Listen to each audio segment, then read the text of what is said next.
Aegypticus. The spinal cord was symbolized by a snake, and the serpent coiled upon the foreheads of the Egyptian initiates represented the divine fire which had crawled serpent-like up the tree of life. The accepted theory that the serpent is evil cannot be substantiated. It has long been viewed as the emblem of immortality. It is the symbol of reincarnation, or metempsychosis, because it annually sheds its skin, reappearing, as it were, in a new body.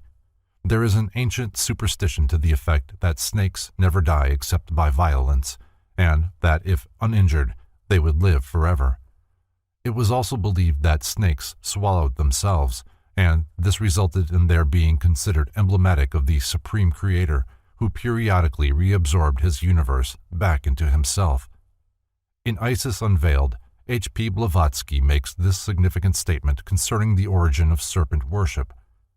Before our globe had become egg-shaped or round, it was a long trail of cosmic dust or fire mist, moving and writhing like a serpent. This, say the explanations, was the Spirit of God moving on the chaos until its breath had incubated cosmic matter and made it assume the annular shape of a serpent with its tail in its mouth, emblem of eternity in its spiritual and of our world in its physical sense. The seven-headed snake represents the supreme deity manifesting through his Elohim, or seven spirits, by whose aid he established his universe. The coils of the snake have been used by the pagans to symbolize the motion and also the orbits of the celestial bodies, and it is probable that the symbol of the serpent twisted around the egg, which was common to many of the ancient mystery schools, represented both the apparent motion of the sun around the earth and the bands of astral light, or the great magical agent, which move about the planet incessantly. Electricity was commonly symbolized by the serpent because of its motion. Electricity passing between the poles of a spark gap is serpentine in its motion. Force projected through atmosphere was called the Great Snake. Being symbolic of universal force, the serpent was emblematic of both good and evil. Force can tear down as rapidly as it can build up. The serpent with its tail in its mouth is the symbol of eternity, for in this position the body of the reptile has neither beginning nor end. The head and tail represent the positive and negative poles of the cosmic life circuit. The initiates of the mysteries were often referred to as serpents, and their wisdom was considered analogous to the divinely inspired power of the snake. There is no doubt that the title winged serpents, the seraphim, was given to one of the invisible hierarchies that labored with the earth during its early formation.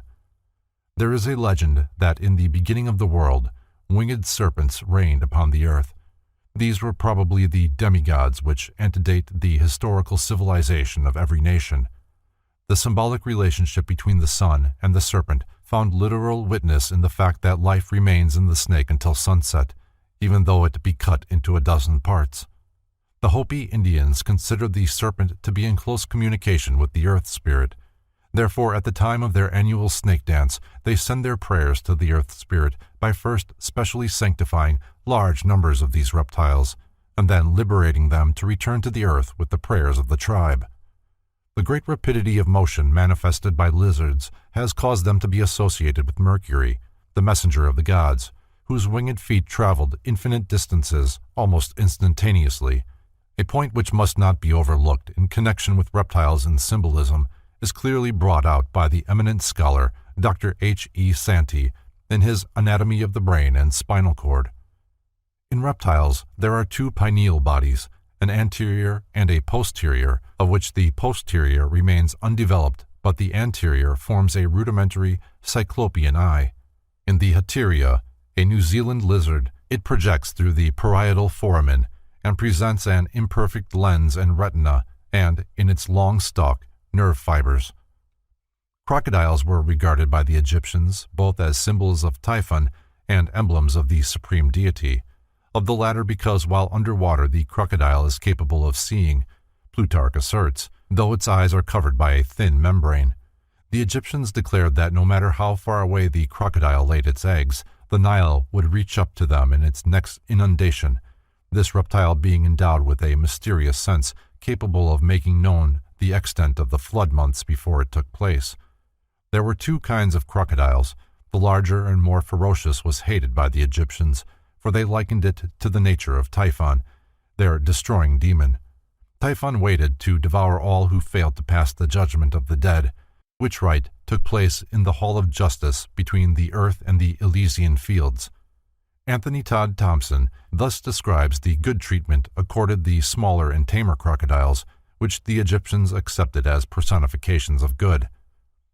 They were fed daily and occasionally had mulled wine poured down their throats. Their ears were ornamented with rings of gold and precious stones, and their forefeet adorned with bracelets. Good and evil contending for the universal egg. From Maurice's Indian Antiquities. Both Mithras, the Persian redeemer, and Serapis, the Egyptian god of the earth, are symbolized by serpents coiled about their bodies. This remarkable drawing shows the good and evil principles of Persia, Ahura Mazda and Ahriman, contending for the egg of the earth, with each trying to wrench from the teeth of the other. To the Chinese, the turtle was a symbol of longevity. At a temple in Singapore, a number of sacred turtles are kept, their age recorded by carvings on their shells. The American Indians used the ridge down the back of the turtle shell as a symbol of the great divide between life and death. The turtle is a symbol of wisdom because it retires into itself and is its own protection. It is also a phallic symbol, as its relation to long life would signify. The Hindus symbolize the universe as being supported on the backs of 4 great elephants, who, in turn, are standing upon an immense turtle, which is crawling continually through chaos. The Egyptian Sphinx, the Greek centaur, and the Assyrian man-bull have much in common. All are composite creatures combining human and animal members. In the mysteries, all signify the composite nature of man and subtly refer to the hierarchies of the celestial beings that have charge of the destiny of mankind. These hierarchies are the 12 holy animals, now known as constellations, star groups which are merely symbols of impersonal spiritual impulses. Chiron, the centaur, teaching the sons of men, symbolizes the intelligences of the constellation of Sagittarius, who were the custodians of the secret doctrine, while, geocentrically, the sun was passing through the sign of Gemini. The 5-footed Assyrian man-bull with the wings of an eagle and the head of a man is a reminder that the invisible nature of man has the wings of a god, the head of a man, and the body of a beast. The same concept was expressed through the Sphinx, that armed guardian of the mysteries, who, crouching at the gate of the temple, denied entrance to the profane. Thus placed between man and his divine possibilities, the Sphinx also represented the secret doctrine itself. Children's fairy stories abound with descriptions of symbolic monsters, for nearly all such tales are based upon the ancient mystic folklore. Fishes, Insects, Animals, Reptiles, and Birds, Part 2. As appropriate emblems of various human and divine attributes, birds were included in religious and philosophic symbolism, that of pagans and of Christians alike. Cruelty was signified by the buzzard, courage by the eagle, self-sacrifice by the pelican, and pride by the peacock. The ability of birds to leave the earth and fly aloft toward the source of light has resulted in their being associated with aspiration, purity, and beauty. Wings were therefore often added to various terrene creatures in an effort to suggest transcendency. Because their habitat was among the branches of the sacred trees in the hearts of ancient forests, birds were also regarded as the appointed messengers of the tree spirits and nature gods dwelling in these consecrated groves, and through their clear notes the gods themselves were said to speak. Many myths have been fabricated to explain the brilliant plumage of birds. A familiar example is the story of Juno's peacock, in whose tail feathers were placed the eyes of Argus. Numerous American Indian legends also deal with birds and the origin of the various colors of feathers. The Navajos declare that when all living things climbed to the stalk of a bamboo to escape the flood, the wild turkey was on the lowest branch and his tail feathers trailed in the water, hence the color was all washed out. Gravitation, which is a law in the material world, is the impulse toward the center of materiality. Levitation, which is a law in the spiritual world, is the impulse toward the center of spirituality. Seeming to be capable of neutralizing the effect of gravity, the bird was said to partake of a nature superior to other terrestrial creation, and its feathers, because of their sustaining power, came to be accepted as symbols of divinity, courage, and accomplishment. A notable example is the dignity attached to the eagle feathers by the American Indians, among whom they are insignia of merit. Angels have been invested with wings because, like birds, they were considered to be the intermediaries between the gods and men, and to inhabit the air or middle kingdom betwixt heaven and earth. As the dome of the heavens was likened to a skull in the Gothic mysteries, so the birds which flew across the sky were regarded as thoughts of the deity. For this reason, Odin's two messenger ravens were called Hugin and Munyin, thought and memory.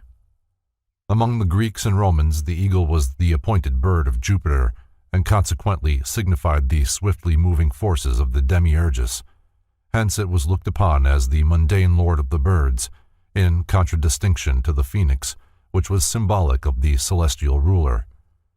The eagle typified the sun in its material phase, and also the immutable demiurgic law beneath which all mortal creatures must bend. The eagle was also the hermetic symbol of sulfur, and signified the mysterious fire of Scorpio, the most profoundly significant sign of the zodiac, and the gate of the great mystery. Being one of the three symbols of Scorpio, the eagle, like the goat of Mendes, was an emblem of the theurgic art and the secret processes by which the infernal fire of the scorpion was transmuted into the spiritual light fire of the gods. Among certain American Indian tribes, the thunderbird is held in peculiar esteem. This divine creature is said to live above the clouds.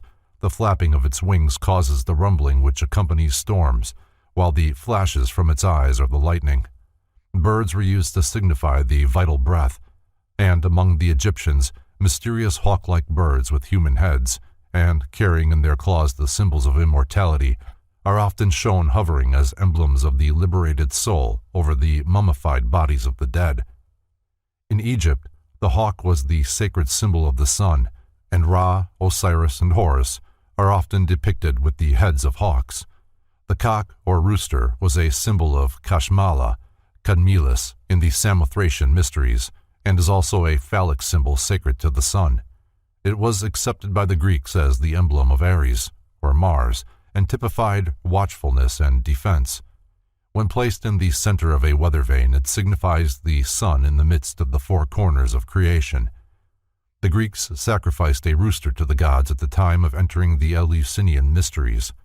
Sir Francis Bacon is supposed to have died as the result of stuffing a fowl with snow. May this not signify Bacon's initiation into the pagan mysteries which still existed in his day? Both the peacock and the ibis were objects of veneration because they destroyed the poisonous reptiles, which were popularly regarded as the emissaries of the infernal gods. Because of the myriad of eyes in its tail feathers, the peacock was accepted as the symbol of wisdom, and on account of its general appearance, it was often confused with the fabled phoenix of the mysteries. There is a curious belief that the flesh of the peacock will not putrefy, even though kept for a considerable time. As an outgrowth of this belief, the peacock became the emblem of immortality, because the spiritual nature of man, like the flesh of this bird, is incorruptible. The Egyptians paid divine honors to the ibis, and it was a cardinal crime to kill one, even by accident. It was asserted that the ibis could live only in Egypt, and that if transported to a foreign country, it would die of grief. The Egyptians declared this bird to be the preserver of crops, and especially worthy of veneration, because it drove out the winged serpents of Libya, which the wind blew into Egypt. The ibis was sacred to Thoth, and when its head and neck were tucked under its wing, its body closely resembled a human heart. See Montfaucon's Antiquities. The black and white ibis was sacred to the moon, but all forms were revered because they destroyed crocodile eggs, the crocodile being a symbol of the detested Typhon. Nocturnal birds were appropriate symbols of both sorcery and the secret divine sciences. Sorcery because black magic cannot function in the light of truth, or day, and is powerful only when surrounded by ignorance, or night, and the divine sciences because those possessing the arcana are able to see through the darkness of ignorance and materiality. Owls and bats were consequently often associated with either witchcraft or wisdom. The goose was an emblem of the first primitive substance, or condition from which and within which the worlds were fashioned. In the mysteries, the universe was likened to an egg which the cosmic goose had laid in space. Because of its blackness, the crow was the symbol of chaos, or the chaotic darkness preceding the light of creation. The grace and purity of the swan were emblematic of the spiritual grace and purity of the initiate. This bird also represented the mysteries which unfolded these qualities in humanity. This explains the allegories of the gods, the secret wisdom, incarnating in the body of a swan, the initiate. Being scavengers, the vulture, the buzzard, and the condor signified that form of divine power which, by disposing of refuse or other matter dangerous to the life and health of humanity, cleanses and purifies the lower spheres. These birds were therefore adopted as symbols of the disintegrative processes which accomplish good while apparently destroying, and by some religions have been mistakenly regarded as evil. Birds such as the parrot and raven were accorded veneration because, being able to mimic the human voice, they were looked upon as links between the human and animal kingdoms. The dove, accepted by Christianity as the emblem of the Holy Ghost, is an extremely ancient and highly revered pagan yonic emblem. In many of the ancient mysteries, it represented the third person of the creative triad, or the fabricator of the world. As the lower worlds were brought into existence through a generative process, so the dove has been associated with those deities identified with the procreative functions. It is sacred to Astarte, Cybele, Isis, Venus, Juno, Mylida, and Aphrodite. On account of its gentleness and devotion to its young, the dove was looked upon as the embodiment of the maternal instinct. The dove is also an emblem of wisdom, for it represents the power and order by which the lower worlds are maintained. It has long been accepted as a messenger of the divine will and signifies the activity of God. The name dove has been given to oracles and to prophets. The true name of the dove was Iona, or Ionis, and it was a very sacred emblem, and, at one time, almost universally received. It was adopted by the Hebrews, and the mystic dove was regarded as a symbol from the days of Noah by all those who were of the Church of God. The prophet sent to Nineveh as God's messenger was called Jonah, or the dove, our Lord's forerunner. The Baptist was called in Greek by the name of Ionis, and so was the Apostle of Love, the author of the fourth Gospel and of the Apocalypse, named Ioannis. Bryant's analysis of ancient mythology.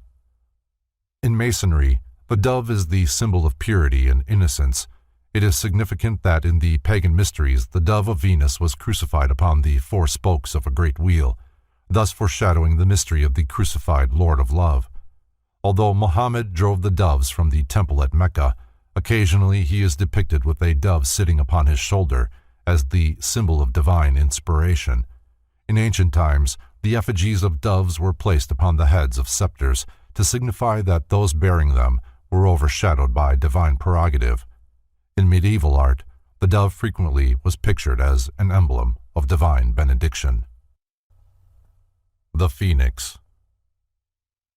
Clement, one of the ante-Nicene fathers, describes in the 1st century after Christ the peculiar nature and habits of the phoenix in this wise. There is a certain bird which is called a phoenix. This is the only one of its kind and lives 500 years.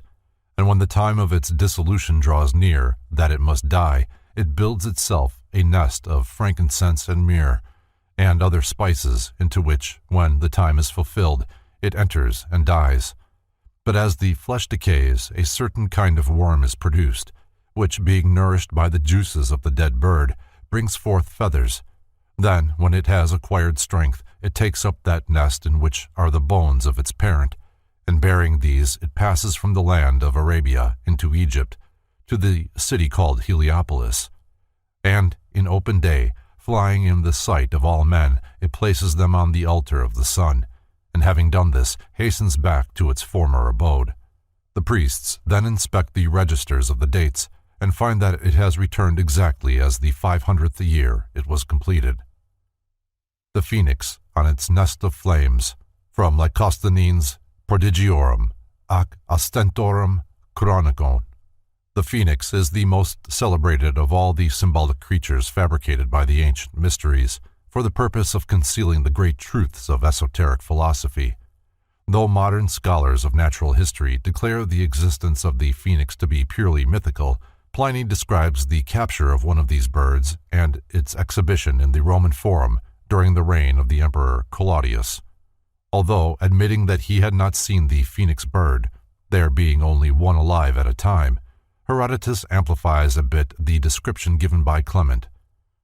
They tell a story of what this bird does, which does not seem to me to be credible, that he comes all the way from Arabia and brings the parent bird, all plastered with myrrh, to the temple of the sun, and there buries the body. In order to bring him, they say, he first forms a ball of myrrh as big as he finds that he can carry. Then he hollows out the ball and puts his parent inside, after which he covers over the opening with fresh myrrh, and the ball is then of exactly the same weight as the first. So he brings it to Egypt, plastered over, as I have said, and deposits it in the temple of the sun. Such is the story they tell of the doings of this bird. Both Herodotus and Pliny noted the general resemblance in shape between the phoenix and the eagle, a point which the reader should carefully consider, for it is reasonably certain that the modern Masonic eagle was originally a phoenix. The body of the phoenix is described as having been covered with glossy purple feathers, while its long tail feathers were alternately blue and red. Its head was light in color, and about its neck was a circlet of golden plumage.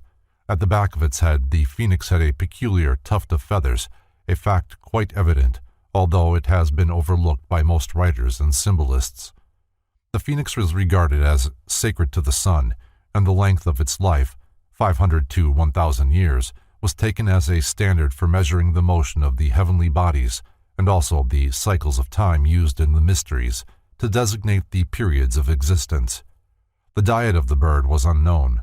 Some writers declare that it subsisted upon the atmosphere, others that it ate at rare intervals, but never in the presence of man. Modern Masons should realize the special Masonic significance of the phoenix, for the bird is described as using sprigs of acacia in the manufacture of its nest. The phoenix, which is the mythological Persian Rok, is the name of a southern constellation, and therefore it has both an astronomical and an astrological significance. In all probability, the phoenix was the swan of the Greeks, the eagle of the Romans, and the peacock of the Far East. To the ancient mystics, the phoenix was a most appropriate symbol of the immortality of the human soul, for just as the phoenix was reborn out of its own dead self 7 times 7, so again and again the spiritual nature of man rises triumphant from his dead physical body. Medieval Hermetists regarded the phoenix as a symbol of the accomplishment of alchemical transmutation, a process equivalent to human regeneration. The name phoenix was also given to one of the secret alchemical formula. The familiar pelican of the Rose-Croix degree, feeding its young from its own breast, is in reality a phoenix, a fact which can be confirmed by an examination of the head of the bird. The ungainly lower part of the pelican's beak is entirely missing, the head of the phoenix being far more like that of an eagle than of a pelican. In the mysteries, it was customary to refer to initiates as phoenixes, or men who had been born again. For just as physical birth gives man consciousness in the physical world, so the neophyte, after 9 degrees in the womb of the mysteries, was born into a consciousness of the spiritual world. This is the mystery of initiation to which Christ referred when he said, "Except a man be born again, he cannot see the kingdom of God." John 3:3. The phoenix is a fitting symbol of this spiritual truth. European mysticism was not dead at the time the United States of America was founded. The hand of the mysteries controlled in the establishment of the new government, for the signature of the mysteries may still be seen on the Great Seal of the United States of America. Careful analysis of the seal discloses a mass of occult and Masonic symbols, chief among them the so-called American eagle, a bird which Benjamin Franklin declared unworthy to be chosen as the emblem of a great, powerful, and progressive people. Here again, only the student of symbolism can see through the subterfuge and realize that the American eagle upon the Great Seal is but a conventionalized phoenix, a fact plainly discernible from an examination of the original seal. In his sketch of The History of the Seal of the United States, Gallard Hunt unwittingly brings forward much material to substantiate the belief that the original seal carried the phoenix bird on its obverse surface and the Great Pyramid of Giza upon its reverse surface. In a colored sketch submitted as a design for the Great Seal by William Barton in 1782, an actual phoenix appears sitting upon a nest of flames. This itself demonstrates a tendency towards the use of this emblematic bird. If anyone doubts the presence of Masonic and occult influences at the time the Great Seal was designed, he should give due consideration to the comments of Professor Charles Eliot Norton of Harvard, who wrote concerning the unfinished pyramid and the all-seeing eye which adorned the reverse of the seal, as follows: "The device adopted by Congress is practically incapable of effective treatment. It can hardly, however artistically treated by the designer, look otherwise than as a dull emblem of a Masonic fraternity." The History of the Seal of the United States. The obverse and reverse of the Great Seal of the United States of America, from Hunt's History of the Seal of the United States. The significance of the mystical number 13, which frequently appears upon the Great Seal of the United States, is not limited to the number of the original colonies.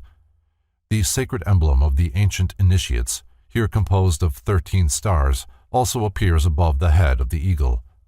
The motto, E Pluribus Unum, contains 13 letters, as does also the inscription, Annuit Keptis. The eagle clutches in its right talon a branch bearing 13 leaves and 13 berries, and in its left a sheaf of 13 arrows.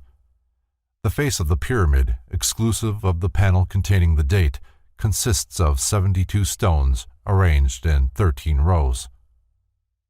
Phoenix or eagle, which? On the left is the bird's head from the first Great Seal of the United States, 1782, and on the right the Great Seal of 1902. When the first Great Seal was actually cut, the bird represented upon it was very different from the eagle which now appears. The neck was much longer, and the tuft of feathers at the upper back part of the head was quite noticeable. The beak bore little resemblance to that of the eagle, and the entire bird was much thinner and its wings shorter. It requires very little imagination to trace in this first so-called eagle the mythological phoenix of antiquity.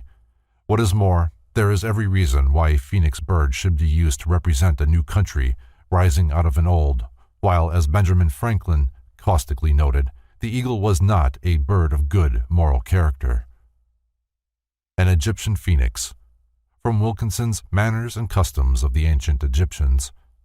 The Egyptians occasionally represented the phoenix as having the body of a man and the wings of a bird. This biform creature had a tuft of feathers upon its head, and its arms were upraised in an attitude of prayer. As the phoenix was the symbol of regeneration, the tuft of feathers on the back of its head might well symbolize the activity of the pineal gland, or third eye, the occult function of which was apparently well understood by the ancient priestcraft. The eagles of Napoleon and Caesar and the zodiacal eagle of Scorpio are really phoenixes, for the latter bird, not the eagle, is the symbol of spiritual victory and achievement. Masonry will be in a position to solve many of the secrets of its esoteric doctrine when it realizes that both its single and double-headed eagles are phoenixes, and that to all initiates and philosophers, the phoenix is the symbol of the transmutation and regeneration of the creative energy, commonly called the accomplishment of the great work. The double-headed phoenix is the prototype of an androgynous man, for according to the secret teachings, there will come a time when the human body will have 2 spinal cords, by means of which vibratory equilibrium will be maintained in the body. Not only were many of the founders of the United States government Masons, but they received aid from a secret and august body existing in Europe, which helped them to establish this country for a peculiar and particular purpose, known only to the initiated few. The Great Seal is the signature of this exalted body, unseen and for the most part unknown, and the unfinished pyramid upon its reverse side is a trestle board setting forth symbolically the task to the accomplishment of which the United States government was dedicated from the day of its inception. Animals. The lion is the king of the animal family, and, like the head of each kingdom, is sacred to the sun, whose rays are symbolized by the lion's shaggy mane. The allegories perpetuated by the mysteries, such as the one to the effect that the lion opens the secret book, signify that the solar power opens the seed pods, releasing the spiritual life within. There was also a curious belief among the ancients that the lion sleeps with his eyes open, and for this reason the animal was chosen as a symbol of vigilance. The figure of a lion placed on either side of doors and gateways is an emblem of divine guardianship. King Solomon was often symbolized as a lion. For ages, the feline family has been regarded with peculiar veneration. In several of the mysteries, most notably the Egyptian, the priests wore the skin of lions, tigers, panthers, pumas, or leopards. Hercules and Samson, both solar symbols, slew the lion of the constellation of Leo and robed themselves in his skin, thus signifying that they represented the sun itself when at the summit of the celestial arch. At Bubastis in Egypt was the temple of the famous goddess Bast, the cat deity of the Ptolemies. The Egyptians paid homage to the cat, especially when its fur was of 3 shades or its eyes of different colors.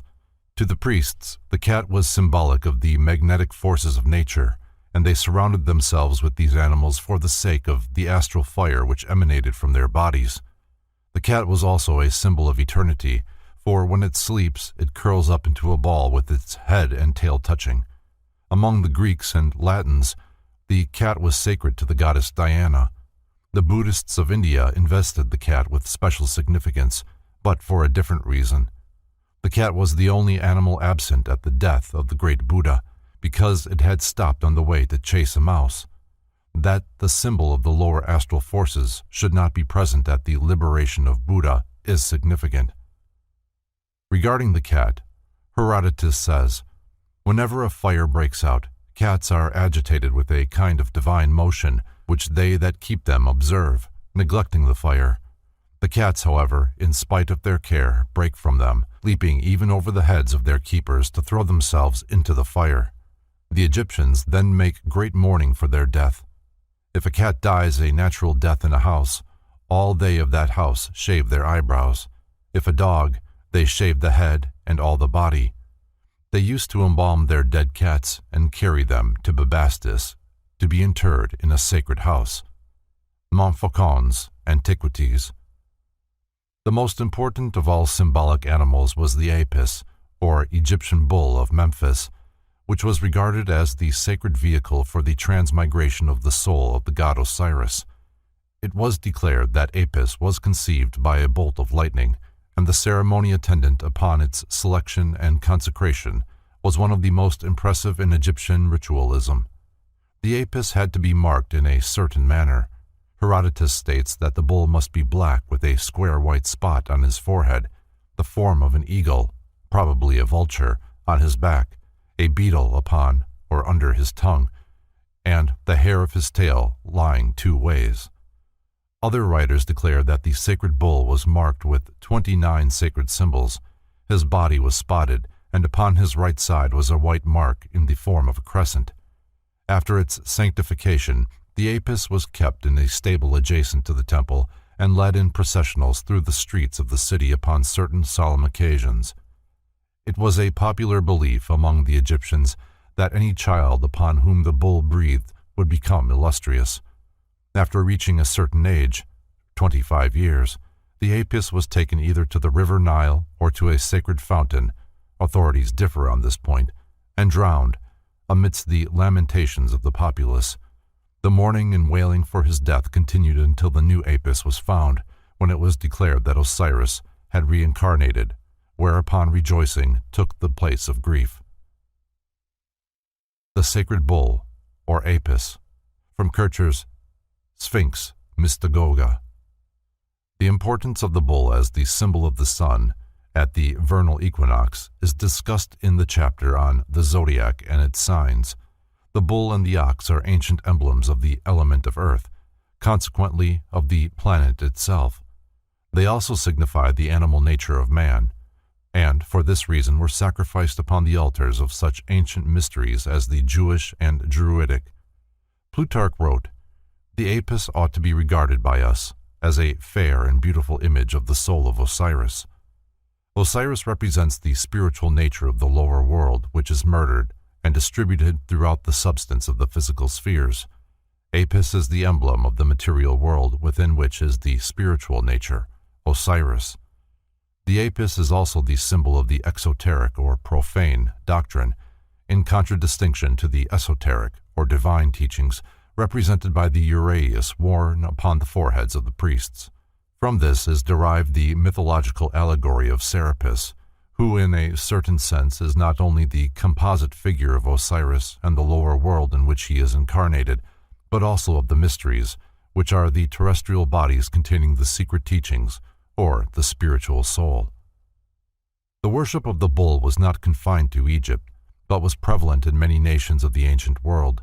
In India, Nandi, the sacred white bull of Siva, is still the object of much veneration, and both the Persians and the Jews accepted the bull as an important religious symbol.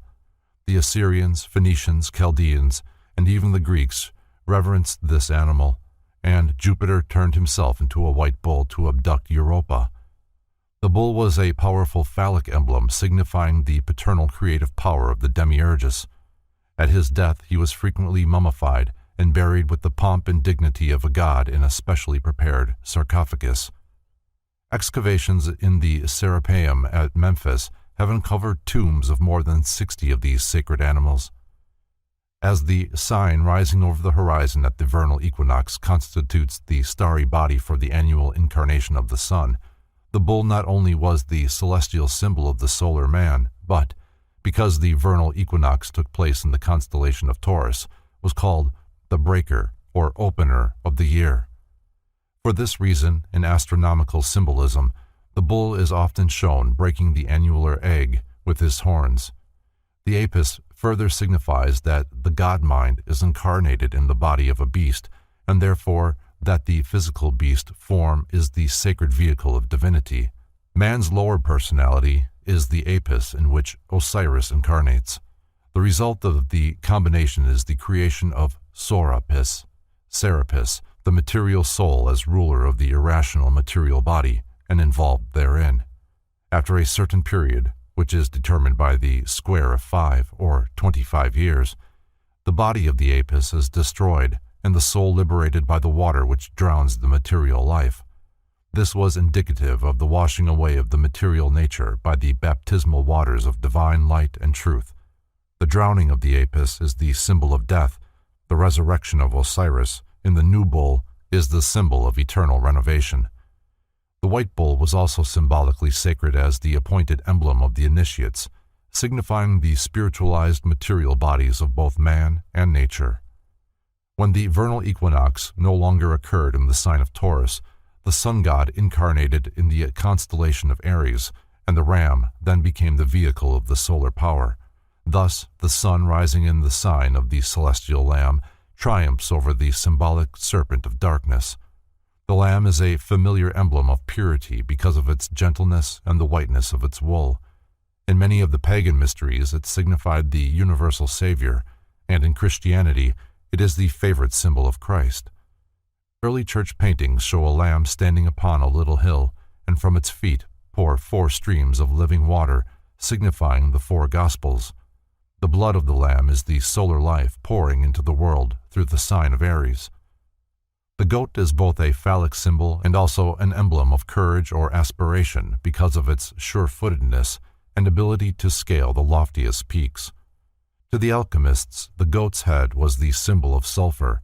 The practice among the ancient Jews of choosing a scapegoat upon which to heap the sins of mankind is merely an allegorical depiction of the Son Man, who is the scapegoat of the world, and upon whom are cast the sins of the 12 houses, or tribes, of the celestial universe.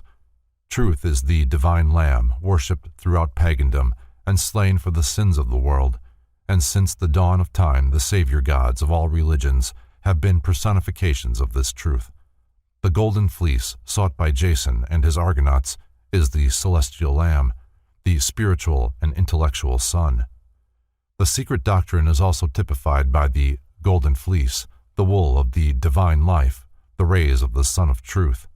Suidas declares the golden fleece to have been in reality a book written upon skin which contained the formulae for the production of gold by means of chemistry. The mysteries were institutions erected for the transmutation of base ignorance into precious illumination.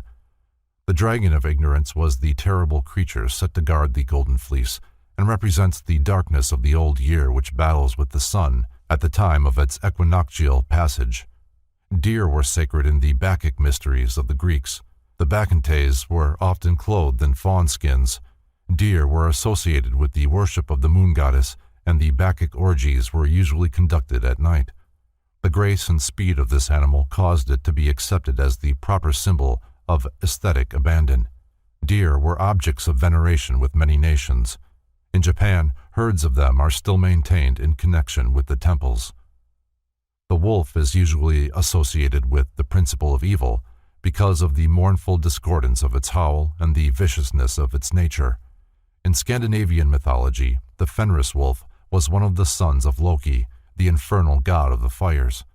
With the temple of Asgard in flames about them, the gods under the command of Odin fought their last great battle against the chaotic forces of evil. With frothing jowls, the Fenris wolf devoured Odin, the father of the gods, and thus destroyed the Odinic universe. Here the Fenris wolf represents those mindless powers of nature that overthrew the primitive creation. The unicorn, or Monoceros, was a most curious creation of the ancient initiates. It is described by Thomas Bormann as a beast, which, though doubted of by many writers, yet is by others thus described. He has but one horn, and that an exceedingly rich one, growing out of the middle of his forehead. His head resembles a hart's, his feet an elephant's, his tail a boar's, and the rest of his body a horse's. The horn is about 1.5 feet in length. His voice is like the lowing of an ox.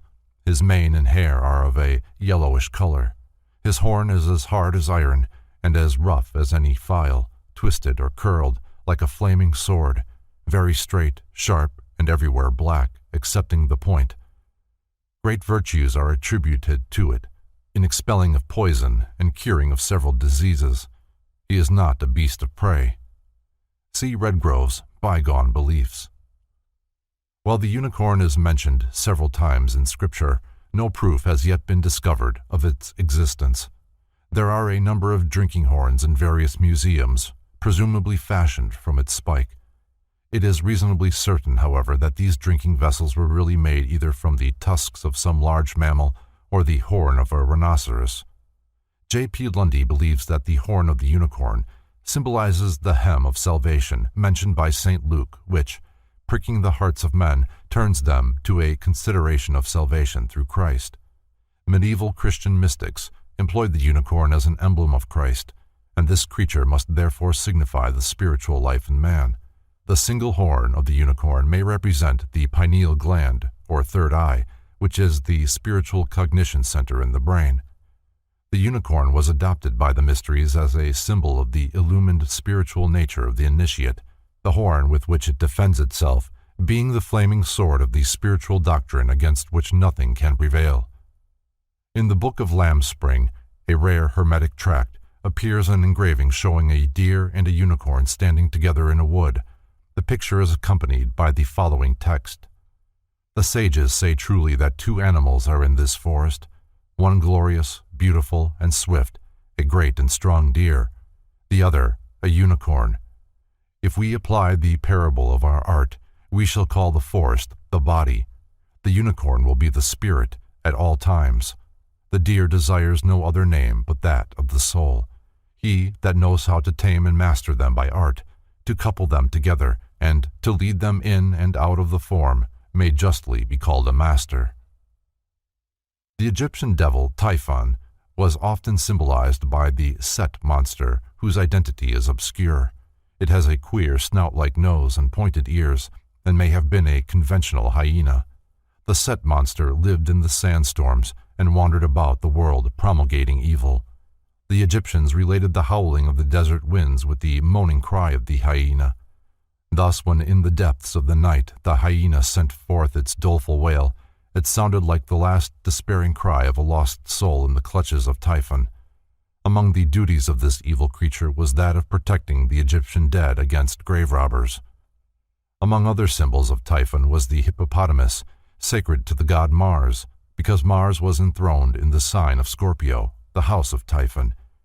The ass was also sacred to this Egyptian demon. Jesus riding into Jerusalem upon the back of an ass has the same significance as Hermes standing upon the prostrate form of Typhon. The early Christians were accused of worshipping the head of an ass. A most curious animal symbol is the hog, or sow, sacred to Diana, and frequently employed in the mysteries as an emblem of the occult art. The wild boar which gored Attis shows the use of this animal in the mysteries. According to the mysteries, the monkey represents the condition of man before the rational soul entered into his constitution. Therefore, it typifies the irrational man. By some, the monkey is looked upon as a species not ensouled by the spiritual hierarchies. By others, as a fallen state wherein man has been deprived of his divine nature through degeneracy. The ancients, though evolutionists, did not trace man's ascent through the monkey. The monkey they considered as having separated itself from the main stem of progress. The monkey was occasionally employed as a symbol of learning. Cynocephalus, the dog-headed ape, was the Egyptian hieroglyphic symbol of writing, and was closely associated with Thoth. Cynocephalus is symbolic of the moon, and Thoth of the planet Mercury. Because of the ancient belief that the moon followed Mercury about the heavens, the dog ape was described as the faithful companion of Thoth. The dog, because of its faithfulness, denotes the relationship which should exist between disciple and master, or between the initiate and his god. The shepherd dog was a type of the priestcraft. The dog's ability to sense and follow unseen persons for miles symbolized the transcendental power by which the philosopher follows the thread of truth through the labyrinth of earthly error. The dog is also a symbol of Mercury. The dog star, Sirius, or Sothis, was sacred to the Egyptians because it presaged the annual inundations of the Nile. Thoth, the god-headed, from Lenoir's La Franche Mauconniere. Araoris, or Thoth, one of the five immortals, protected the infant Horus from the wrath of Typhon after the murder of Osiris. He also revised the ancient Egyptian calendar by increasing the year from 360 days to 365.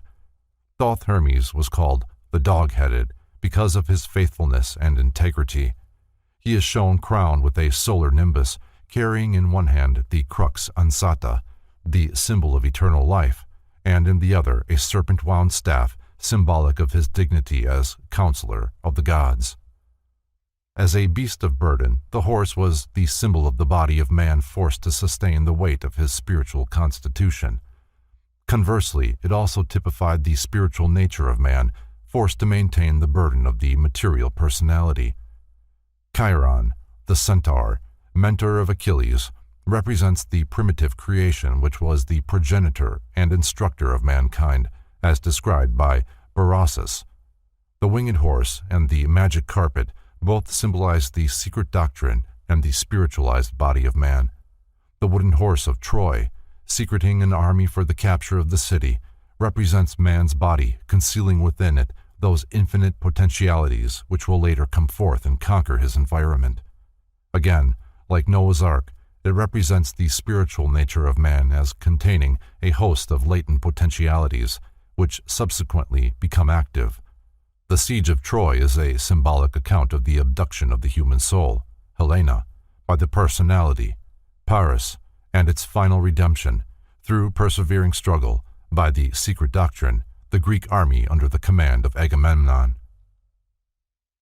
Aeneas and the Harpies, from Virgil's Aeneid. Dryden's translation. Among the mythological creatures of the mysteries were the Harpies, projections into material substance of beings existing in the invisible world of nature. They were described by the Greeks as being composite with the heads of maidens and the bodies of birds. wings of the harpies were composed of metal, and their flight was accompanied by a terrible clanging noise. During his wanderings, Aeneas, the Trojan hero, landed on the island of the harpies, where he and his followers vainly battled with these monsters. One of the harpies perched upon a cliff, and there prophesied to Aeneid that his attack upon them would bring dire calamity to the Trojans. Flowers, plants, fruits, and trees. The Yoni and Phallus were worshipped by nearly all ancient peoples as appropriate symbols of God's creative power. The Garden of Eden, the Ark, the Gate of the Temple, the Veil of the Mysteries, the Vesica Pisces or oval nimbus, and the Holy Grail are important Yonic symbols. The pyramid, the obelisk, the cone, the candle, the tower, the Celtic monolith, the spire, the campanile, the maypole, and the sacred spear are symbolic of the phallus. In treating the subject of Priapic worship, too many modern authors judge pagan standards by their own and wallow in the mire of self-created vulgarity. The Eleusinian Mysteries, the greatest of all the ancient secret societies, established one of the highest-known standards of morality and ethics, and those criticizing their use of phallic symbols should ponder the trenchant words of King Edward III, Honi soit qui mal y pense. The obscene rites practiced by the later Bacchanalia and Dionysia were no more representative of the standards of purity originally upheld by the Mysteries than the orgies occasionally occurring among the adherents of Christianity till the 18th century were representative of primitive Christianity. Sir William Hamilton, British minister at the court of Naples, declares that in 1780, Isernia, a community of Christians in Italy, worshipped with phallic ceremonies the pagan god Priapus under the name of Saint Cosmo. See 2 essays on the worship of Priapus by Richard Payne Knight. Father, mother, and child constitute the natural trinity. The Mysteries glorified the home as the supreme institution consisting of this trinity functioning as a unit. Pythagoras likened the universe to the family, declaring that as the supreme fire of the universe was in the midst of its heavenly bodies, so, by analogy, the supreme fire of the world was upon its hearthstones. The Pythagorean and other schools of philosophy conceived the one divine nature of God to manifest itself in the threefold aspect of father, mother, and child. These three constituted the divine family, whose dwelling place is creation, and whose natural and peculiar symbol is the 47th problem of Euclid. God the Father is spirit, God the Mother is matter, and God the child, the product of the two, represents the sum of living things born out of and constituting nature. The seed of spirit is sown in the womb of matter, and by an immaculate or pure conception, the progeny is brought into being. Is not this the true mystery of the Madonna holding the holy babe in her arms? Who dares to say that such symbolism is improper? The mystery of life is the supreme mystery, revealed in all of its divine dignity and glorified as nature's perfect achievement by the initiated sages and seers of all ages. The prudery of today, however, declares this same mystery to be unfit for the consideration of holy-minded people. Contrary to the dictates of reason, a standard has been established which affirms that innocence bred of ignorance is more to be desired than virtue born of knowledge. Eventually, however, man will learn that he need never be ashamed of truth.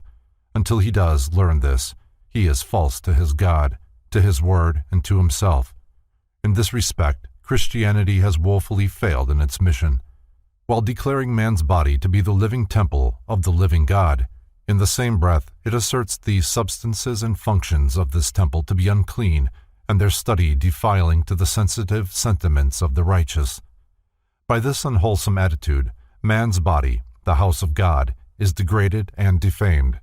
Yet the cross itself is the oldest of phallic emblems, and the lozenge-shaped windows of cathedrals are proof that Ionic symbols have survived the destruction of the pagan mysteries. The very structure of the church itself is permeated with phallicism. Remove from the Christian church all emblems of Priapic origin, and nothing is left, for even the earth upon which it stands was, because of its fertility, the first Ionic symbol. As the presence of these emblems of the generative processes is either unknown or unheeded by the majority, the irony of the situation is not generally appreciated, Only those conversant with the secret language of antiquity are capable of understanding the divine significance of these emblems. Flowers were chosen as symbols for many reasons. The great variety of flora made it possible to find some plant or flower which would be a suitable figure for nearly any abstract quality or condition. A plant might be chosen because of some myth connected with its origin, as the stories of Daphne and Narcissus, because of the peculiar environment in which it thrived, as the orchid and the fungus, because of its significant shape as the passion flower and the Easter lily, because of its brilliance or fragrance as the verbena and the sweet lavender, because it preserved its form indefinitely as the everlasting flower, because of unusual characteristics as the sunflower and heliotrope, which have long been sacred because of their affinity for the sun. The plant might also be considered worthy of veneration because from its crushed leaves, petals, stalks, or roots could be extracted healing unctions, essences, or drugs affecting the nature and intelligence of human beings, such as the poppy and the ancient herbs of prophecy. The plant might also be regarded as efficacious in the cure of many diseases because its fruit, leaves, petals, or roots bore a resemblance in shape or color to parts or organs of the human body. For example, the distilled juices of certain species of ferns, also the hairy moss growing upon oaks, and the thistledown, were said to have the power of growing hair. The dentaria, which resembles a tooth in shape, was said to cure the toothache, and the Palma Christi plant, because of its shape, cured all afflictions of the hands.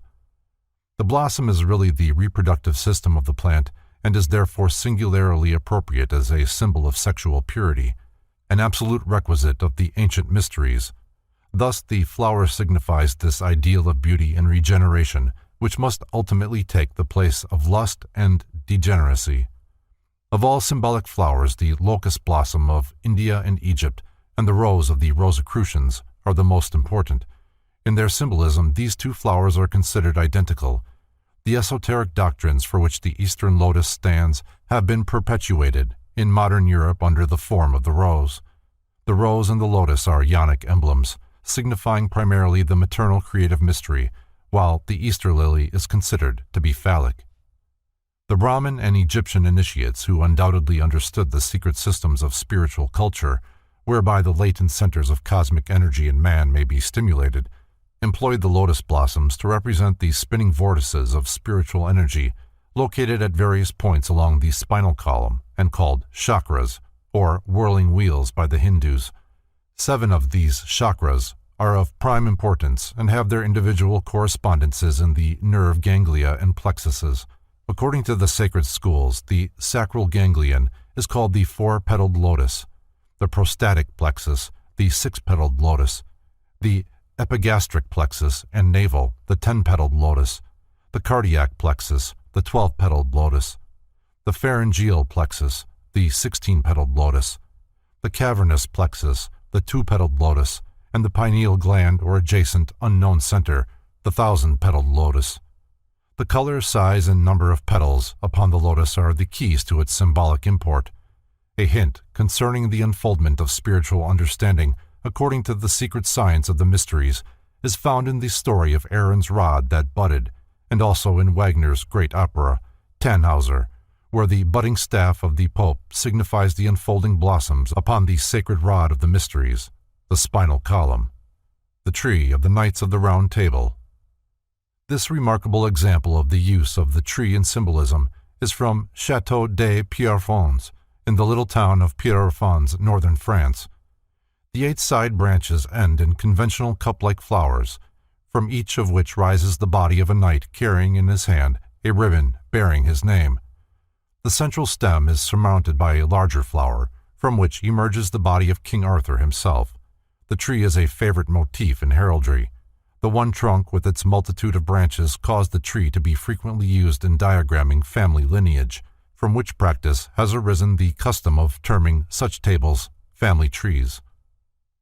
The Rosicrucians used a garland of roses to signify the same spiritual vortices, which are referred to in the Bible as the 7 lamps of the candlestick and the 7 churches of Asia. In the 1642 edition of Sir Francis Bacon's History of Henry VII is a frontispiece showing Lord Bacon with Rosicrucian roses for shoe buckles. In the Hindu system of philosophy, each petal of the lotus bears a certain symbol, which gives an added clue to the meaning of the flower. The Orientals also use the lotus plant to signify the growth of man through the three periods of human consciousness: ignorance, endeavor, and understanding. As the lotus exists in three elements, earth, water, and air, so man lives in three worlds: material, intellectual, and spiritual.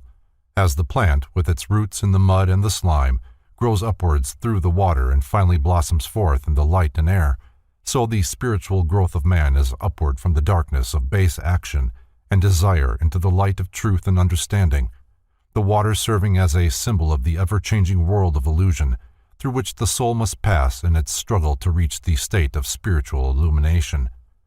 The rose and its Eastern equivalent, the lotus, like all beautiful flowers, represent spiritual unfoldment and attainment. Hence, the Eastern deities are often shown seated upon the open petals of the lotus blossoms. The lotus was also a universal motif in Egyptian art and architecture. The roofs of many temples were upheld by lotus columns, signifying the eternal wisdom, and the lotus-headed scepter, symbolic of self-unfoldment and divine prerogative, was often carried in religious processions. When the flower had 9 petals, it was symbolic of man, when 12, of the universe and the gods, when 7, of the planets and the law, when 5, of the senses and the mysteries, and when 3, of the chief deities and the worlds. The heraldic rose of the Middle Ages generally has either 5 or 10 petals, thereby showing its relationship to the spiritual mystery of man through the Pythagorean pentad and decad. Cultus Arborum. The worship of trees as proxies of divinity was prevalent throughout the ancient world. Temples were often built in the heart of sacred groves, and nocturnal ceremonials were conducted under the wide-spreading branches of great trees, fantastically decorated and festooned in honor of their patron deities. In many instances, the trees themselves were believed to possess the attributes of divine power and intelligence, and therefore supplications were often addressed to them. The beauty, dignity, massiveness, and strength of oaks, elms, and cedars led to their adoption as symbols of power, integrity, permanence, virility, and divine protection. Several ancient peoples, notably the Hindus and Scandinavians, regarded the macrocosm, or grand universe, as a divine tree growing from a single seed sown in place. The Greeks, Persians, Chaldeans, and Japanese have legends describing the axle tree, or reed, upon which the earth revolves. Kapila declares the universe to be the eternal tree, Brahma, which springs from an imperceptible and intangible seed, the material monad. The medieval Kabbalists represented creation as a tree with its roots in the reality of spirit and its branches in the illusion of tangible existence. The Severothic tree of the Kabbalah was therefore inverted, with its roots in heaven and its branches upon the earth. Madame Blavatsky notes that the Great Pyramid was considered to be a symbol of this inverted tree, with its root at the apex of the pyramid and its branches diverging in 4 streams towards the base. The Scandinavian world tree, Yggdrasil, supports on its branches 9 spheres or worlds, which the Egyptians symbolized by the 9 stamens of the Persea or avocado. All of these are enclosed within the mysterious 10th sphere or cosmic egg, the definitionless cipher of the mysteries. The Kabbalistic tree of the Jews also consists of 9 branches or worlds, emanating from the first cause or crown, which surrounds its emanations as the shell surrounds the egg. The single source of life and the endless diversity of its expression has a perfect analogy in the structure of the tree. The trunk represents the single origin of all diversity. The roots, deeply embedded in the dark earth, are symbolic of divine nutriment, and its multiplicity of branches, spreading from the central trunk, represent the infinity of universal effects dependent upon a single cause. The tree has also been accepted as symbolic of the microcosm, that is, man. According to the esoteric doctrine, man first exists potentially within the body of the world tree and later blossoms forth into objective manifestation upon its branches. According to an early Greek mystery myth, the god Zeus fabricated the 3rd race of men from ash trees. The serpent, so often shown wound around the trunk of the tree, usually signifies the mind, the power of thought, and is the eternal tempter or urge, which leads all rational creatures to the ultimate discovery of reality, and thus overthrows the rule of the gods. The serpent, hidden in the foliage of the universal tree, represents the cosmic mind, and in the human tree, the individualized intellect. The concept that all life originates from seeds caused grain and various plants to be accepted as emblematic of the human spermatozoon, and the tree was therefore symbolic of organized life, unfolding from its primitive germ. The growth of the universe from its primitive seed may be likened to the growth of the mighty oak from the tiny acorn. While the tree is apparently much greater than its own source, nevertheless, that source contains potentially every branch, twig, and leaf, which will later be objectively unfolded by the processes of growth. Man's veneration for trees as symbols of the abstract qualities of wisdom and integrity also led him to designate as trees those individuals who possess these divine qualities to an apparently superhuman degree. Highly illumined philosophers and priests were therefore often referred to as trees or tree men. For example, the Druids, whose name, according to one interpretation, signifies the men of the oak trees, or the initiates of certain Syrian mysteries, who were called cedars.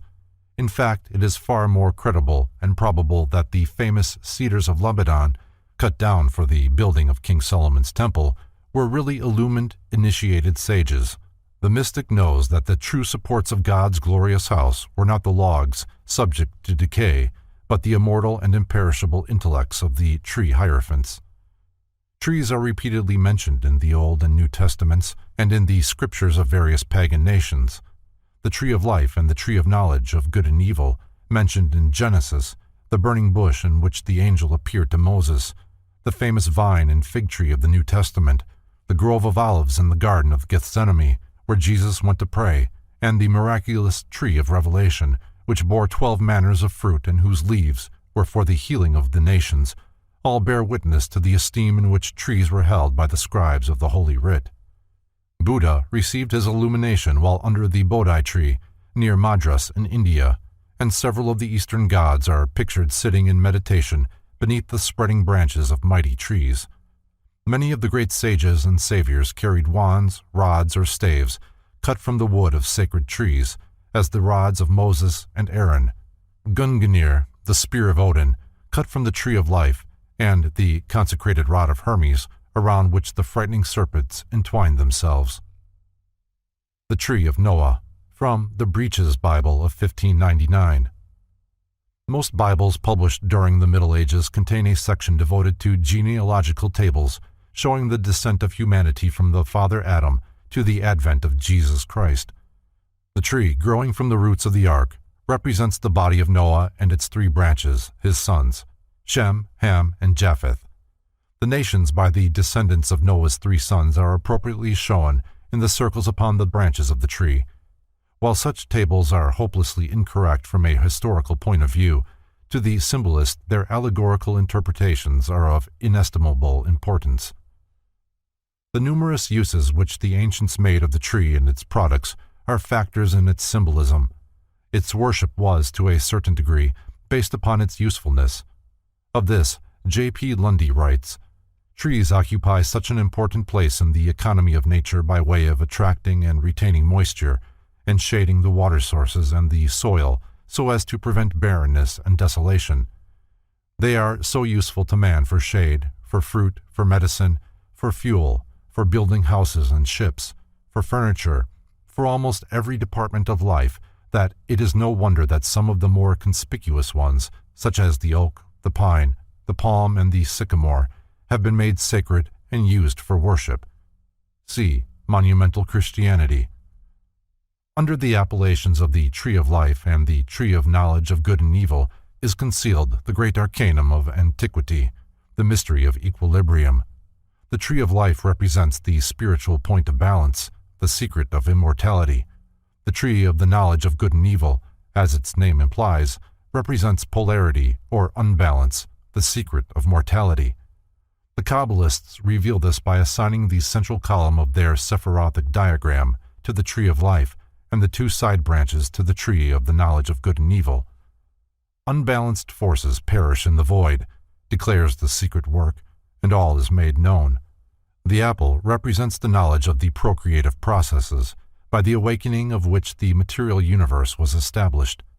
The allegory of Adam and Eve in the Garden of Eden is a cosmic myth, revealing the methods of universal and individual establishment. The literal story, accepted for so many centuries by an unthinking world, is preposterous, but the creative mystery of which it is the symbol is one of nature's profoundest verities. The Ophites, or serpent worshippers, revered the Edenic snake because it was the cause of individual existence. Though humanity is still wandering in a world of good and evil, it will ultimately attain completion and eat of the fruit of the tree of life, growing in the midst of the illusionary garden of worldly things. Thus the tree of life is also the appointed symbol of the mysteries, and by partaking of its fruit man attains immortality. The oak, the pine, the ash, the cypress, and the palm are the 5 trees of greatest symbolic importance. The Father God of the mysteries was often worshipped under the form of an oak, the Savior God, frequently the world martyr, in the form of a pine, the world access and the divine nature and humanity in the form of an ash, the goddesses or maternal principle in the form of a cypress, and the positive pole of generation in the form of inflorescence of the mate date palm. The pine cone is a phallic symbol of remote antiquity. The thyrsus of Bacchus, a long wand or staff surmounted by a pine cone or cluster of grapes and entwined with ivy or grapevine leaves, sometimes ribbons, signifies that the wonders of nature may only be accomplished by the aid of solar virility, as symbolized by the cone or grapes. In the Phrygian mysteries, Attis, the ever-present sun-savior, dies under the branches of the pine tree, an allusion to the solar globe at the winter solstice, and for this reason the pine tree was sacred to his cult. This tree was also sacred in the mysteries of Dionysus and Apollo. Among the ancient Egyptians and Jews, the acacia, or tamarisk, was held in the highest religious esteem, and among modern Masons, branches of acacia, cypress, cedar, or evergreen are still regarded as the most significant emblems. The shittim wood, used by the children of Israel in the construction of the tabernacle and the Ark of the Covenant, was a species of acacia. In describing this sacred tree, Albert Pike has written, "The genuine acacia, also, is the thorny tamarisk, the same tree which grew around the body of Osiris. It was a sacred tree among the Arabs, who made of it the idol Al-Uzza, which Muhammad destroyed. It is abundant as a bush in the desert of Thur, and of it the crown of thorns was composed, which was set on the forehead of Jesus of Nazareth. It is a fit type of immortality on account of its tenacity of life, for it has been known, when planted as a doorpost, to take root again and shoot out budding boughs above the threshold." See Morals and Dogma. It is quite possible that much of the veneration accorded to the acacia is due to the peculiar attributes of the mimosa, or sensitive plant, with which it was often identified by the ancients. There is a Coptic legend to the effect that the sensitive plant was the first of all trees or shrubs to worship Christ. The rapid growth of the acacia and its beauty have also caused it to be regarded as emblematic of fecundity and generation. The symbolism of the acacia is susceptible of 4 distinct interpretations. 1. It is the emblem of the vernal equinox, the annual resurrection of the solar deity. 2. Under the form of the sensitive plant which shrinks from human touch, the acacia signifies purity and innocence, as one of the Greek meanings of its name implies. 3. It fittingly typifies human immortality and regeneration, and under the form of the evergreen represents that immortal part of man which survives the destruction of his visible nature. 4. It is the ancient and revered emblem of the mysteries, and candidates entering the tortuous passageways in which the ceremonials were given carried in their hands branches of these sacred plants or small clusters of sanctified flowers. Albert G. Mackey calls attention to the fact that each of the ancient mysteries had its own peculiar plant, sacred to the gods or goddesses in whose honor the rituals were celebrated. These sacred plants were later adopted as the symbols of the various degrees in which they were used. Thus, in the mysteries of Adonis, lettuce was sacred; in the Brahmin and Egyptian rites, the lotus; among the Druids, the mistletoe; and among certain of the Greek mysteries, the myrtle. See Encyclopedia of Freemasonry. As the legend of Hiram Abiff is based upon the ancient Egyptian mystery ritual of the murder and resurrection of Osiris, it is natural that the sprig of acacia should be preserved as symbolic of the resurrection of Hiram. The chest containing the body of Osiris was washed ashore near Byblos and lodged in the roots of a tamarisk or acacia, which, growing into a mighty tree, enclosed within its trunk the body of the murdered god. This is undoubtedly the origin of the story that a sprig of acacia marks the grave of Hiram. The mystery of the evergreen marking the grave of the dead sun god is also perpetuated in the Christmas tree.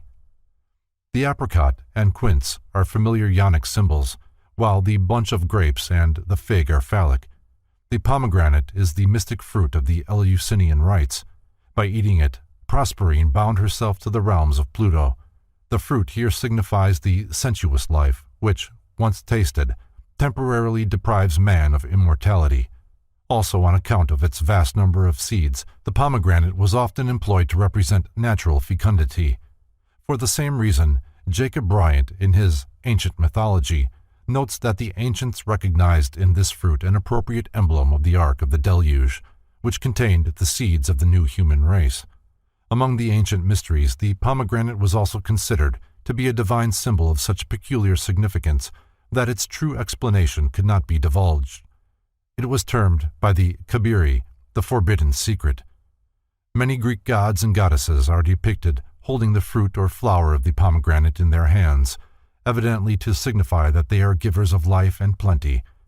Pomegranate capitals were placed upon the pillars of Jachin and Boaz, standing in front of King Solomon's temple, and by the order of Jehovah, pomegranate blossoms were embroidered upon the bottom of the high priest's ephod. The sunflower. From Kircher's Magnus Sive de Arte Magnetica Opus Tripartitum. The above diagram illustrates a curious experiment in plant magnetism, reproduced with several other experiments in Athanasius Kircher's rare volume on magnetism.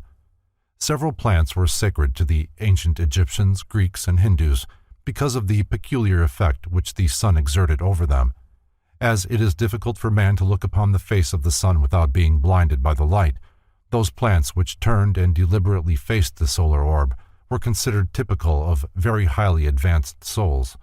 Since the sun was regarded as the personification of the supreme deity, those forms of life over which it exercised marked influence were venerated as being sacred to divinity. The sunflower, because of its plainly perceptible affinity for the sun, was given high rank among sacred plants. Strong wine made from the juice of the grape was looked upon as symbolic of the false life and false light of the universe, for it was produced by a false process, artificial fermentation. The rational faculties are clouded by strong drink, and the animal nature, liberated from bondage, controls the individual, facts which necessarily were of the greatest spiritual significance. As the lower nature is the eternal tempter seeking to lead man into excesses which inhibit the spiritual faculties, the grape and its product were used to symbolize the adversary. The juice of the grape was thought by the Egyptians to resemble human blood more closely than did any other substance. In fact, they believed that the grape secured its life from the blood of the dead who had been buried in the earth. According to Plutarch, the priests of the sun at Heliopolis never carried any wine into their temples, and if they made use of it at any time in their libations to the gods, it was not because they looked upon it as in its own nature acceptable to them, but they poured it upon their altars as the blood of those enemies who formerly had fought against them. For they look upon the vine to have first sprung out of the earth after it was fattened with the carcasses of those who fell in the wars against the gods. And this, they say, is the reason why drinking its juice in great quantities makes men mad and beside themselves, filling them, as it were, with the blood of their own ancestors. See Isis and Osiris. Among some cults, the state of intoxication was viewed as a condition somewhat akin to ecstasy, for the individual was believed to be possessed by the universal spirit of life, whose chosen vehicle was the vine. In the mysteries, the grape was often used to symbolize lust and debauchery because of its demoralizing effect upon the emotional nature. The fact was recognized, however, that fermentation was the certain evidence of the presence of the solar fire, Hence, the grape was accepted as the proper symbol of the solar spirit, the giver of divine enthusiasm. In a somewhat similar manner, Christians have accepted wine as the emblem of the blood of Christ, partaking of it in Holy Communion. Christ, the exoteric emblem of the solar spirit, said, "I am the vine." He was therefore worshipped with the wine of ecstasy in the same manner as were his pagan prototypes, Bacchus, Dionysus, Eris, and Adonis. The Mandragora officinarum, or mandrake, is accredited with possessing the most remarkable magical powers. Its narcotic properties were recognized by the Greeks, who employed it to deaden pain during surgical operations, and it has been identified also with baras, the mystic herb used by the Jews for casting out demons. In the Jewish Wars, Josephus describes the method of securing baras, which he declares emits flashes of lightning and destroys all who seek to touch it, unless they proceed according to certain rules, supposedly formulated by King Solomon himself. The occult properties of the mandrake, while little understood, have been responsible for the adoption of the plant as a talisman capable of increasing the value or quantity of anything with which it was associated. As a phallic charm, the mandrake was considered to be an infallible cure for sterility. It was one of the priapic symbols which the Knights Templars were accused of worshipping. The root of the plant closely resembles a human body and often bore the outlines of the human head, arms, or legs. This striking similarity between the body of man and the mandragora is one of the puzzles of natural science and is the real basis for the veneration in which this plant was held. In Isis Unveiled, Madame Blavatsky notes that the mandragora seems to occupy upon earth the point where the vegetable and animal kingdoms meet, as the zoophytes and polypi do in the sea. This thought opens a vast field of speculation concerning the nature of this animal plant. According to a popular superstition, the mandrake shrank from being touched, and, crying out with a human voice, clung desperately to the soil in which it was embedded. Anyone who heard its cry while plucking it either immediately died or went mad. To circumvent this tragedy, it was customary to dig around the roots of the mandrake until the plant was thoroughly loosened, and then to tie one end of a cord about the stalk and fasten the other end to a dog. The dog, obeying his master's call, thereupon dragged the root from the earth and became the victim of the mandragora curse. When once uprooted, the plant could be handled with immunity. During the Middle Ages, mandrake charms brought great prices, and an art was evolved by which the resemblance between the mandragora root and the human body was considerably accentuated. Like most superstitions, the belief in the peculiar powers of the mandrake was founded upon an ancient secret doctrine concerning the true nature of the plant.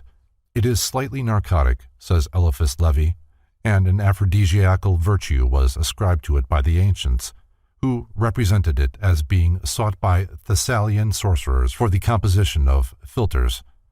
Is this root the umbilical vestige of our terrestrial origin, as a certain magical mysticism has suggested? We dare not affirm it seriously, but it is true all the same that man issued from the slime of earth, and his first appearance must have been in the form of a rough sketch. The analogies of nature compel us to admit the notion, at least as a possibility. The first men were, in this case, a family of gigantic, sensitive mandragores, animated by the sun, who rooted themselves up from the earth. See Transcendental Magic. The homely onion was revered by the Egyptians as a symbol of the universe because its rings and layers represented the concentric planes into which creation was divided according to the Hermetic mysteries. It was also regarded as possessing great medicinal virtue. Because of peculiar properties resulting from its pugnancy, the garlic plant was a powerful agent in transcendental magic. To this day, no better medium has been found for the treatment of obsession. Vampirism and certain forms of insanity, especially those resulting from mediumship and the influences of elemental larvae, respond immediately to the use of garlic. In the Middle Ages, its presence in a house was believed to ward off all evil powers. Trifoliate plants, such as the shamrock, were employed by many religious cults to represent the principle of the Trinity. St. Patrick is supposed to have used the shamrock to illustrate this doctrine of the true divinity. The reason for the additional sanctity conferred by a fourth leaf is that the fourth principle of the Trinity is man, and the presence of this leaf, therefore, signifies the redemption of humanity. The tree of alchemy, from Museum Hermeticum Reformatum et Amplificatum. The alchemists were wont to symbolize their metals by means of a tree, to indicate that all 7 were branches dependent upon the single trunk of solar life. As the 7 spirits depend upon God and are branches of a tree of which He is the root, trunk, and the spiritual earth from which the root derives its nourishment, so the single trunk of divine life and power nourishes all the multitudinous forms of which the universe is composed. In Gloria Mundi, from which the above illustration is reproduced, there is contained an important thought concerning the plant-like growth of metals. All trees, herbs, stones, metals, and minerals grow and attain to perfection without being necessarily touched by any human hand, for the seed is raised up from the ground, puts forth flowers, and bears fruit, simply through the agency of natural influences. As it is with plants, so it is with metals. While they lie in the heart of the earth, in their natural ore, they grow and are developed day by day through the influence of the 4 elements. Their fire is the splendor of the sun and moon. The earth conceives in her womb the splendor of the sun, and by it the seeds of the metals are well and equally warmed, just like the grain in the fields. For as each tree of the field has its own peculiar shape, appearance, and fruit, so each mountain bears its own particular ore, those stones and that earth being the soil in which the metals grow. See translation of 1893. Wreaths were worn during initiation into the mysteries and the reading of the sacred books to signify that these processes were consecrated to the deities. On the symbolism of wreaths, Richard Payne Knight writes, "Instead of beads, wreaths of foliage, generally of laurel, olive, myrtle, ivy, or oak, appear upon coins, sometimes encircling the symbolical figures, and sometimes as chaplets upon their heads. All these were sacred to some peculiar personifications of the deity, and significant of some particular attributes, and in general, all evergreens were Dionysiac planes, that is, symbols of the generative power, signifying perpetuity of existence." See Symbolical Language of Ancient Art and Mythology. Stones, metals, and gems. Each of the 4 primary elements, as taught by the early philosophers, has its analogue in the quaternary terrestrial constitution of man. The rocks and earth correspond to the bones and flesh, the water to the various fluids, the air to the gases, and the fire to the bodily heat. Since the bones are the framework that sustains the corporeal structure, they may be regarded as a fitting emblem of the spirit, that divine foundation which supports the composite fabric of mind, soul, and body. To the initiate, the skeleton of death holding in bony fingers the reaper's scythe denotes Saturn, or Kronos, the father of the gods, carrying the sickle with which he mutilated Ouranos, his own sire. In the language of the mysteries, the spirits of men are the powdered bones of Saturn. The latter deity was always worshipped under the symbol of the base or footing, inasmuch as he was considered to be the substructure upholding creation. The myth of Saturn has its historical basis in the fragmentary records preserved by the early Greeks and Phoenicians concerning a king by that name who ruled over the ancient continent of Hyperborea. Polaris, Hyperborea, and Atlantis, because they lie buried beneath the continents and oceans of the modern world, have frequently been symbolized as rocks supporting upon their broad surfaces new lands, races, and empires. According to the Scandinavian mysteries, the stones and cliffs were formed from the bones of Ymir, the primordial giant of the seething clay, while to the Hellenic mystics, the rocks were the bones of the Great Mother, Gaia. After the deluge sent by the gods to destroy mankind at the close of the Iron Age, only Deucalion and Pyrrha were left alive. Entering a ruined sanctuary to pray, they were directed by an oracle to depart from the temple and, with heads veiled and garments unbound, cast behind them the bones of their mother. Construing the cryptic message of the god to mean that the earth was the great mother of all creatures, Deucalion picked up loose rocks and, bidding Pyrrha to do likewise, cast them behind him. From these rocks there sprang forth a new and stalwart race of human beings, the rocks thrown by Deucalion becoming men, and those thrown by Pyrrha becoming women.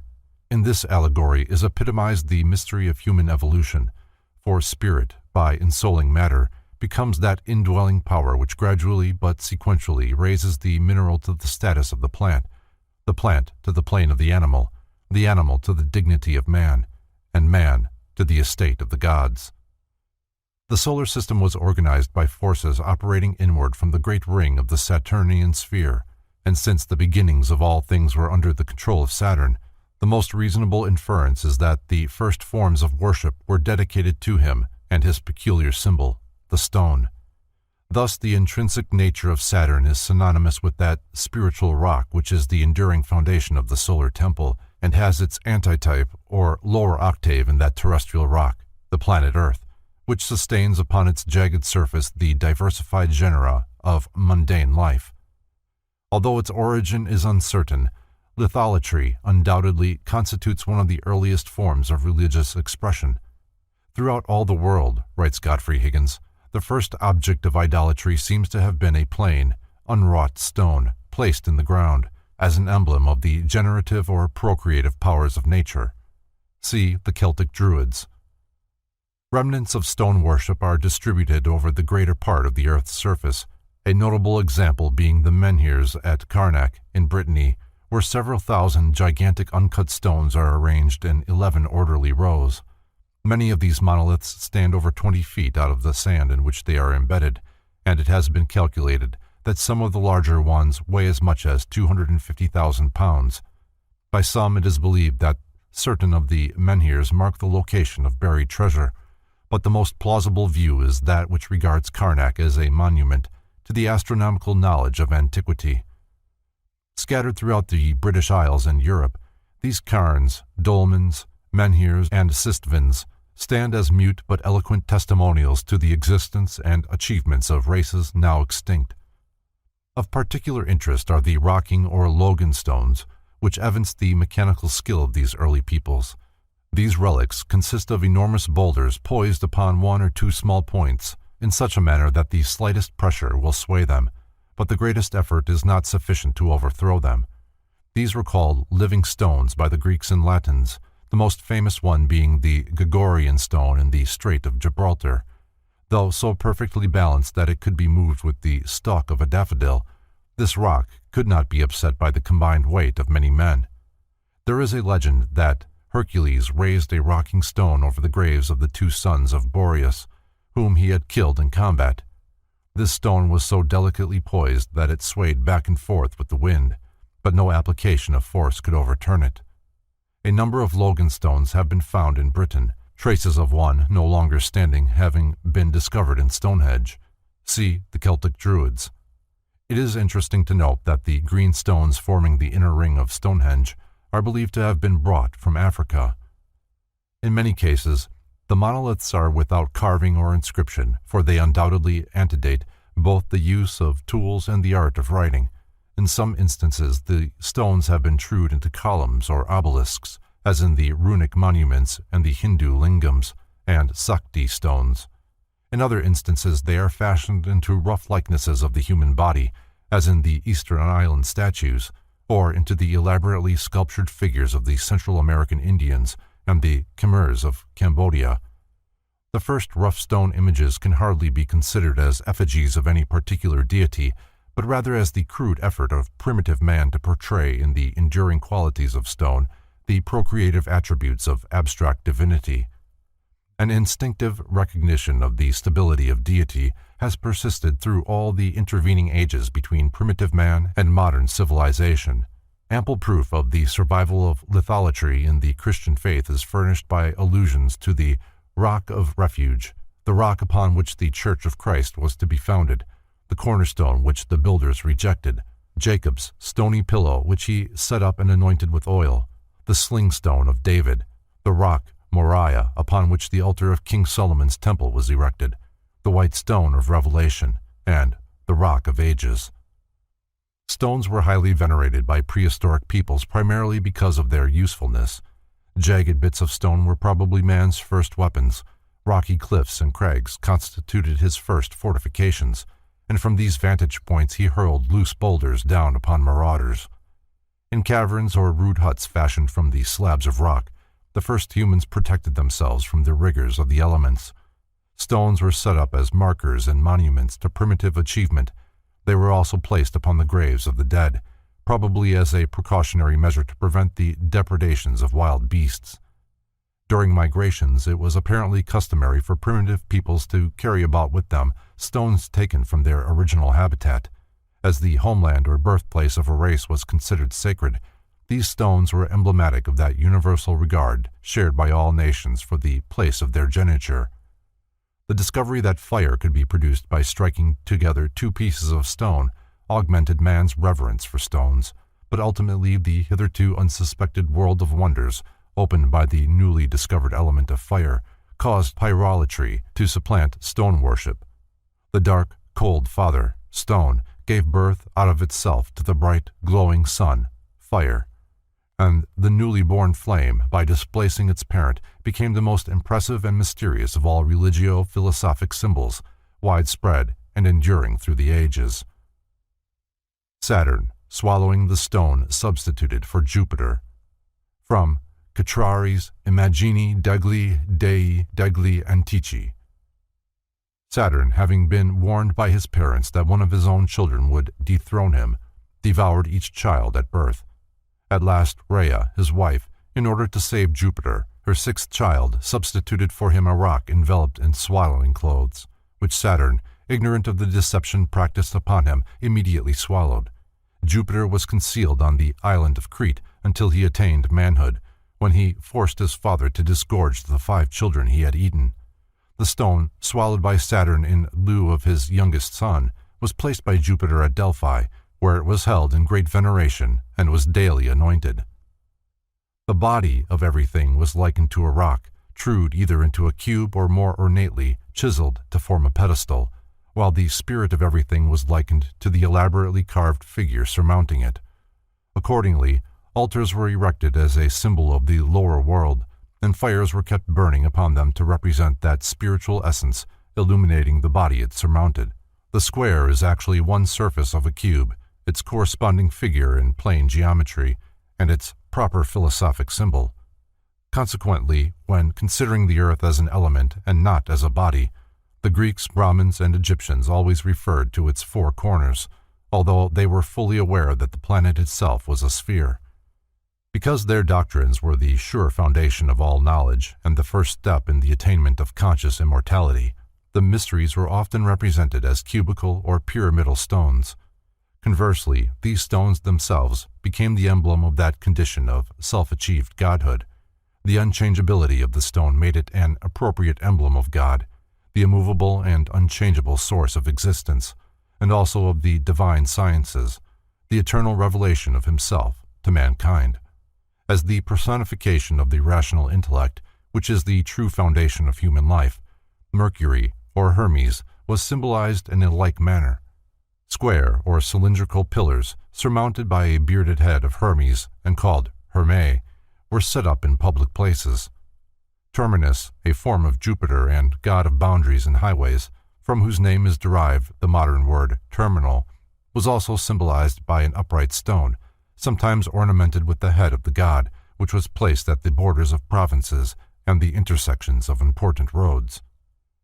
The philosopher's stone is really the philosophical stone, for philosophy is truly likened to a magic jewel, whose touch transmutes base substances into priceless gems like itself. Wisdom is the alchemist's powder of projection, which transforms many thousand times its own weight of gross ignorance into the precious substance of enlightenment. The Tablets of the Law. While upon the heights of Mount Sinai, Moses received from Jehovah 2 tablets bearing the characters of the Decalogue, traced to the very finger of Israel's God. These tables were fashioned from the divine sapphire, Shethia, which the Most High, after removing from his own throne, had cast into the abyss to become the foundation and generator of the worlds. This sacred stone, formerly of heavenly dew, was sundered by the breath of God, and upon the 2 parts were drawn in black fire the figures of the law. These precious inscriptions, aglow with celestial splendor, were delivered by the Lord on the Sabbath day into the hands of Moses, who was able to read the illumined letters from the reverse side because of the transparency of the great jewel. See The Secret Doctrine in Israel, or the Zohar, for details of this legend. The 10 Commandments are the 10 shining gems placed by the Holy One in the sapphire sea of being, and in the depths of matter the reflections of these jewels are seen as the laws governing the sublunary spheres. They are the sacred 10 by which the Supreme Deity has stamped his will upon the face of nature. This same decad was celebrated by the Pythagoreans under the form of the tetractys, that triangle of spermatic points which reveals to the initiated the whole working of the cosmic scheme, for 10 is the number of perfection, the key to creation, and the proper symbol of God, man, and the universe. Because of the idolatry of the Israelites, Moses deemed the people unworthy to receive the sapphire tables. Hence he destroyed them, that the mysteries of Jehovah should not be violated. For the original set, Moses substituted 2 tablets of rough stone into the surface of which he had cut 10 ancient letters, while the former tables, partaking of the divinity of the tree of life, blazed forth eternal verities. The latter, partaking of the nature of the tree of good and evil, revealed only temporal truths. Thus the ancient tradition of Israel returned again to heaven, leaving only its shadow with the children of the 12 tribes. Moses receiving the tables of the law. From an old Bible. Moses Maimonides, the great Jewish philosopher of the 12th century, in describing the tables of the law written by the finger of God, divides all productions into 2 general orders, products of nature and products of art.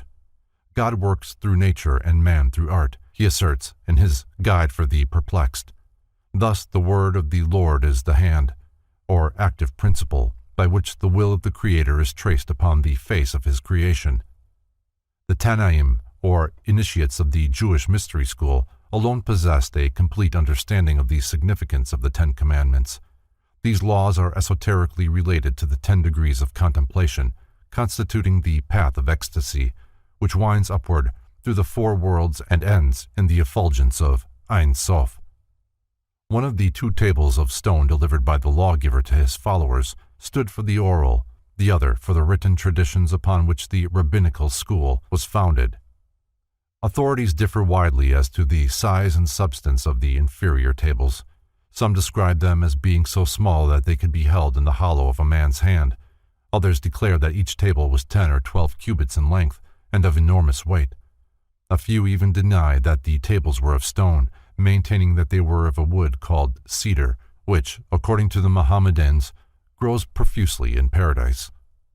The 2 tables signify respectively the superior and the inferior worlds, the paternal and the maternal formative principles. In their undivided state, they represent the cosmic androgyne. The breaking of the tables signifies obscurely the separation of the superior and the inferior spheres, and also the division of the sexes. In the religious processionals of the Greeks and Egyptians, an ark or ship was carried which contained stone tablets, cones, and vessels of various shapes emblematic of the procreative processes. The ark of the Israelites, which was patterned after the sacred chests of the Isaic mysteries, contained 3 holy objects, each having an important phallic interpretation: the pot of manna, the rod that budded, and the tablets of the law, the first, second, and third principles of the creative triad. The manna, the blossoming staff, and the stone tablets are also appropriate images respectively of the Kabbalah, the Mishnah, and the written law, the spirit, soul, and body of Judaism. When placed in King Solomon's everlasting house, the Ark of the Covenant contained only the tablets of the law. Does this indicate that even at that early date, the secret tradition had been lost and the letter of the revelation alone remained?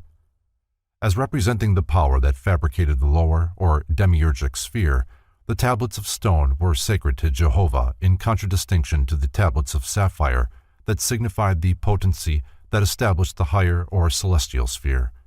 Without doubt, the Mosaic tablets have their prototype in the stone pillars or obelisks placed on either side of the entrance to pagan temples. These columns may pertain to that remote time when men worshipped the Creator through his zodiacal sign of Gemini, the symbol of which is still the phallic pillars of the celestial twins. The 10 Commandments, writes Hargreave Jennings, are inscribed in 2 groups of 5 each, in columnar form. The 5 to the right, looking from the altar, mean the law. The 5 to the left mean the prophets. The right stone is masculine, the left stone is feminine.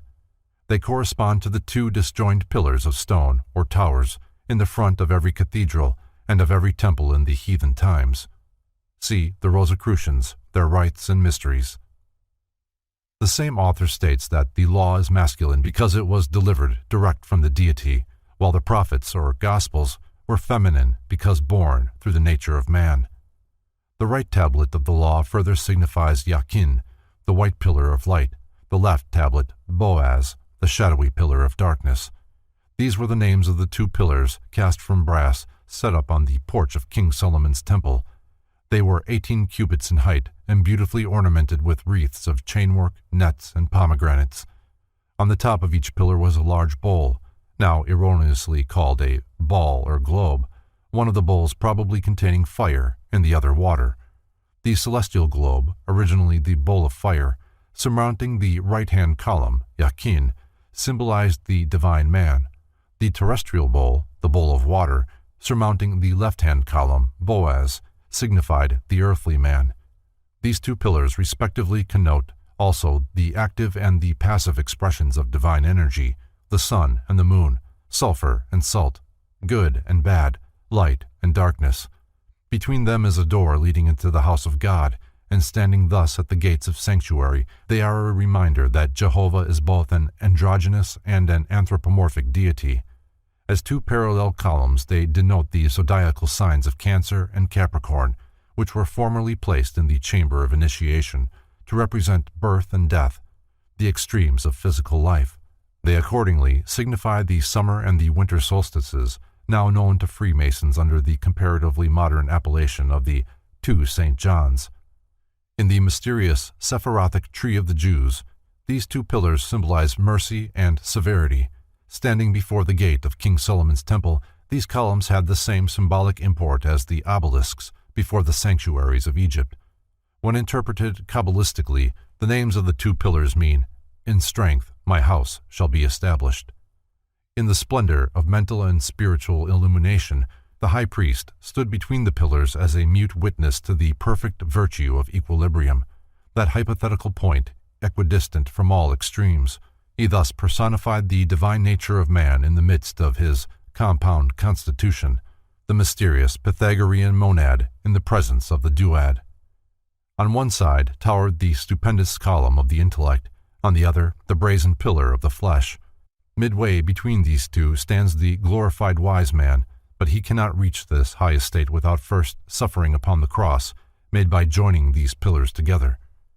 The early Jews occasionally represented the 2 pillars, Yakin and Boaz, as the legs of Jehovah, thereby signifying to the modern philosopher that wisdom and love, in their most exalted sense, support the whole order of creation, both mundane and supermundane.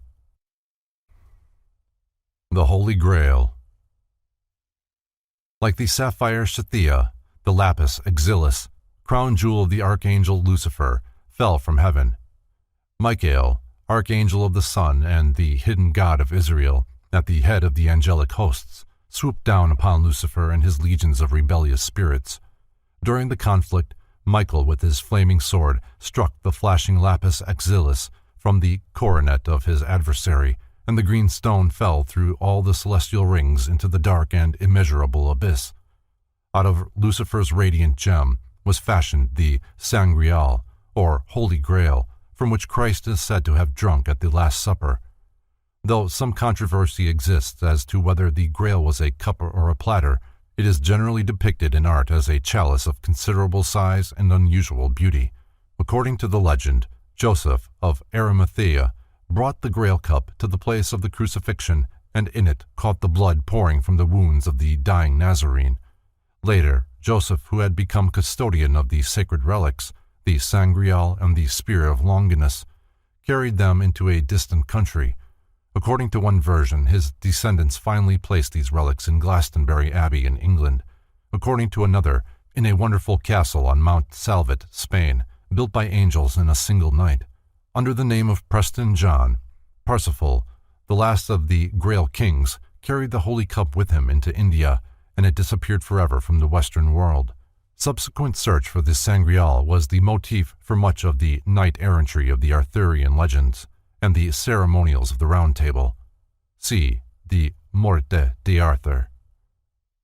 No adequate interpretation has ever been given to the Grail mysteries.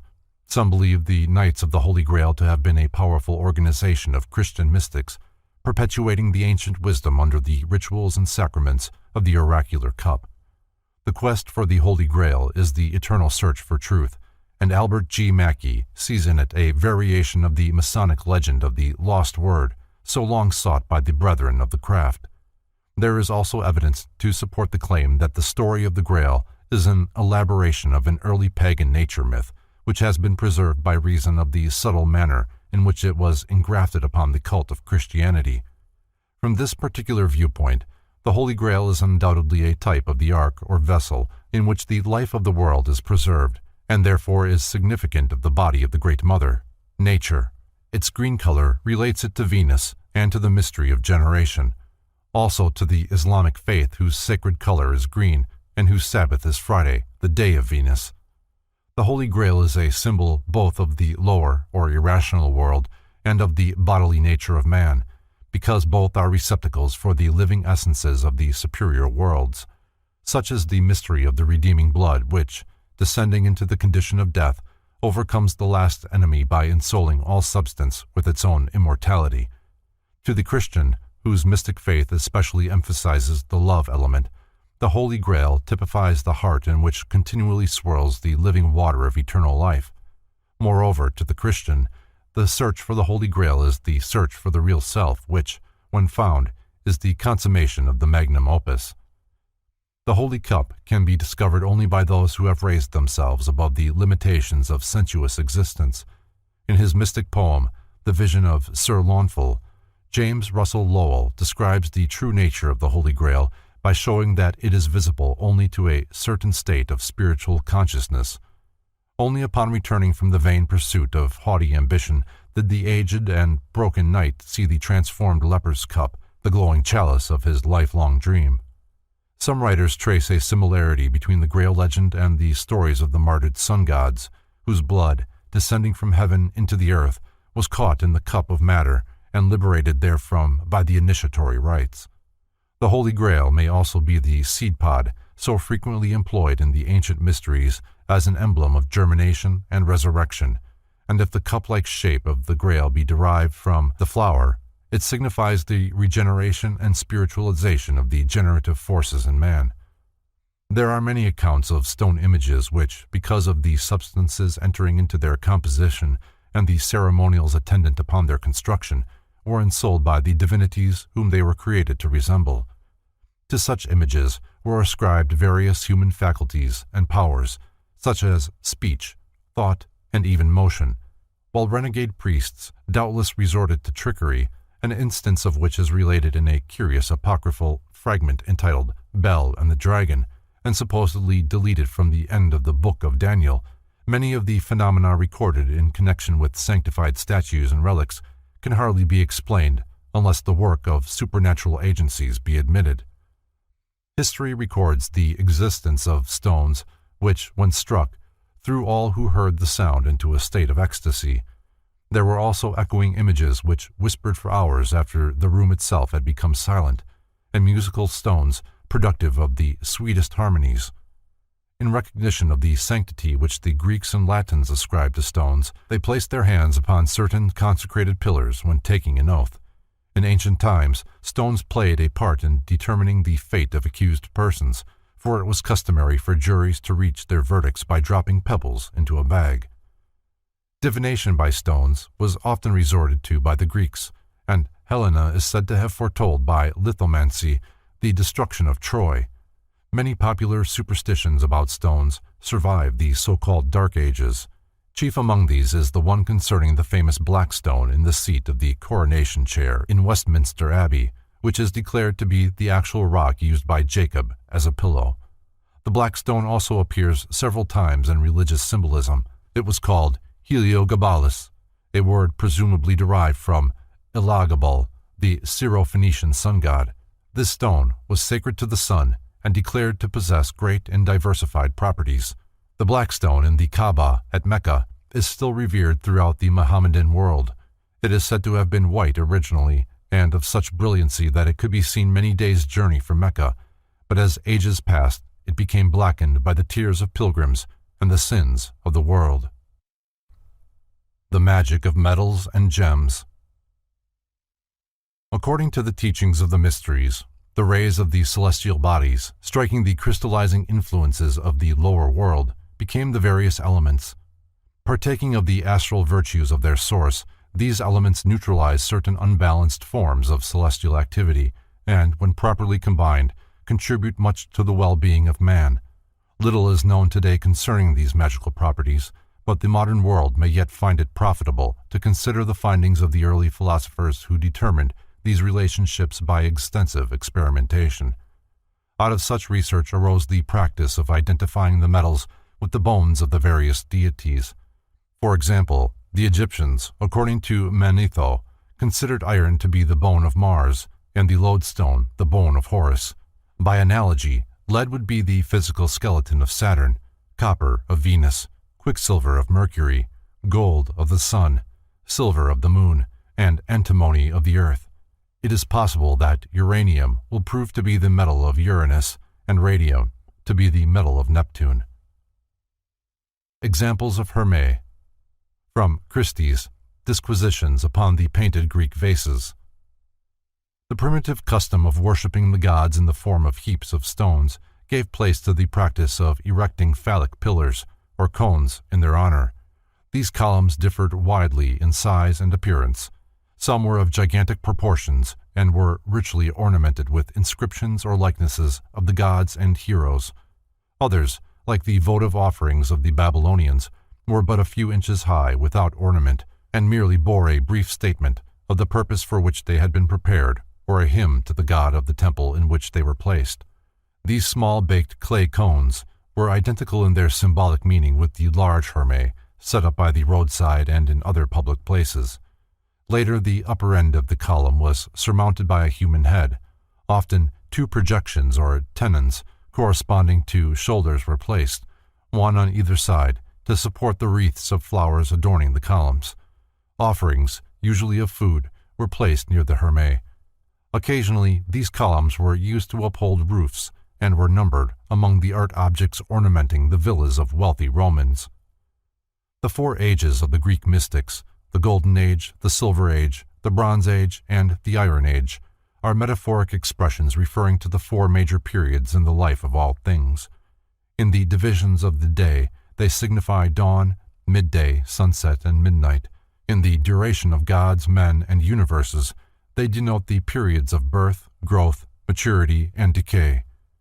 The Greek ages also bear a close correspondence to the four yugas of the Hindus: Krita Yuga, Treta Yuga, Dvapara Yuga, and Kali Yuga. Their method of calculation is described by Ulamudian as follows. In each of the 12 signs there are 1800 minutes. Multiply this number by 12, you have 21,600, or 1800 times 12 equals 21,600. Multiply this 21,600 by 80, and it will give you 1,728,000, which is the duration of the first age called Krita Yuga. If the same number be multiplied by 60, it will give 1,296,000, the years of the second age, Treta Yuga. The same number multiplied by 40 gives 864,000, the length of the third age, Dvapara Yuga. The same multiplied by 20 gives 432,000, the fourth age, Kali Yuga. It will be noted that these multipliers decrease in inverse ratio to the Pythagorean tetractys 1, 2, 3, and 4. H. P. Blavatsky declares that Orpheus taught his followers how to affect a whole audience by means of a lodestone, and that Pythagoras paid particular attention to the color and nature of precious stones.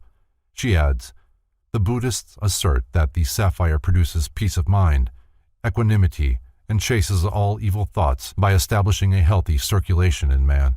So does an electric battery, with its well-directed fluid, say our electricians. The sapphire, say the Buddhists, will open barred doors and dwellings for the spirit of man. It produces a desire for prayer and brings with it more peace than any other gem, but he who would wear it must lead a pure and holy life. See Isis Unveiled. Mythology abounds with accounts of magical rings and talismanic jewels. In the second book of his Republic, Plato describes a ring which, when the collet was turned inward, rendered its wearer invisible. With this, Gyges the shepherd secured for himself the throne of Lydia. Josephus also describes magical rings designed by Moses and King Solomon, and Aristotle mentions one which brought love and honor to its possessor. In his chapter dealing with the subject, Henry Cornelius Agrippa not only mentions the same rings, but states, upon the authority of Philostratus Diarchus, that Apollonius of Tyana extended his life to over 200 years with the aid of 7 magical rings presented to him by an East Indian prince. Each of these 7 rings was set with a gem partaking of the nature of one of the 7 ruling planets of the week, and by daily changing the rings, Apollonius protected himself against sickness and death by the intervention of the planetary influences. The philosopher also instructed his disciples in the virtues of these talismanic jewels, considering such information to be indispensable to the theurgist. Agrippa describes the preparation of magical rings as follows. When any star or planet ascends fortunately, with the fortunate aspect or conjunction of the moon, we must take a stone and herb that is under that star and make a ring of the metal that is suitable to this star, and in it fasten the stone, putting the herb or root under it, not omitting the inscriptions of images, names, and characters, as also the proper suffumigations. See the 3 books of occult philosophy. The ring has long been regarded as the symbol of attainment, perfection, and immortality, the last because the circlet of precious metal had neither beginning nor end. In the mysteries, rings chased to resemble a serpent with its tail in its mouth were worn by the initiates as material evidence of the position reached by them in the order. Signet rings, engraved with certain secret emblems, were worn by the hierophants, and it was not uncommon for a messenger to prove that he was the official representative of a prince or other dignitary by bringing with his message either an impression from his master's ring or the signet itself. The wedding ring originally was intended to imply that, in the nature of the one who wore it, the state of equilibrium and completion had been attained. This plain band of gold therefore bore witness to the union of the higher self, or God, with the lower self, or nature, and the ceremony consummating this indissoluble blending of divinity and humanity in the one nature of the initiated mystic constituted the hermetic marriage of the mysteries. The Pythagorean signet ring. From Guattari's Immagini degli Dei degli Antichi. The number 5 was peculiarly associated with the Pythagoreans with the art of healing, and the pentagram, or 5-pointed star, was to them the symbol of health. The above figure represents a magical ring set with a talismanic gem bearing the pentalpha, or star formed by 5 different positions of the Greek alpha. On this subject, Mackey writes, the disciples of Pythagoras, who were indeed its real inventors, placed within each of its interior angles one of the letters of the Greek word, itia, or the Latin one, salus, both of which signify health, and thus it was made the talisman of health. They placed it at the beginning of their epistles as a greeting to invoke a secure health to their correspondent, but its use was not confined to the disciples of Pythagoras. As a talisman, it was employed all over the East as a charm to resist evil spirits. In describing the regalia of a magician, Eliphas Levi declares that on Sunday, the day of the sun, he should carry in his right hand a golden wand, set with a ruby or chrysolite. On Monday, the day of the moon, he should wear a collar of 3 strands consisting of pearls, crystals, and selenites. On Tuesday, the day of Mars, he should carry a wand of magnetized steel and a ring of the same metal set with an amethyst. On Wednesday, the day of Mercury, he should wear a necklace of pearls or glass beads containing mercury, and a ring set with an agate. On Thursday, the day of Jupiter, he should carry a wand of glass or resin and wear a ring set with an emerald or a sapphire. On Friday, the day of Venus, he should carry a wand of polished copper and wear a ring set with a turquoise and a crown or diadem decorated with lapis lazuli and beryl. And on Saturday, the day of Saturn, he should carry a wand ornamented with onyx stone and wear a ring set with onyx and a chain about the neck formed of lead. See the magical ritual of the Sanctum Regnum. Paracelsus, Agrippa, Kircher, Lilly, and numerous other magicians and astrologers have tabulated the gems and stones corresponding to the various planets and zodiacal signs. The following list has been compiled from their writings. To the sun is assigned the carbuncle, ruby, garnet, especially the pyrope, and other fiery stones, sometimes the diamond. To the moon, the pearl, selenite, and other forms of crystal. To Saturn, the onyx, jasper, topaz, and sometimes the lapis lazuli. To Jupiter, the sapphire, emerald, and marble. To Mars, the amethyst, hyacinth, lodestone, sometimes the diamond. To Venus, the turquoise, beryl, emerald, and sometimes the pearl, alabaster, coral, and carnelian. To Mercury, the chrysolite, agate, and variegated marble. To the zodiac, the same authorities assigned the following gems and stones. To Aries, the sardonyx, bloodstone, amethyst, and diamond.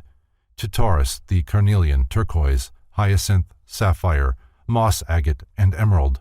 To Gemini, the topaz, agate, chrysoprase, crystal, and aquamarine.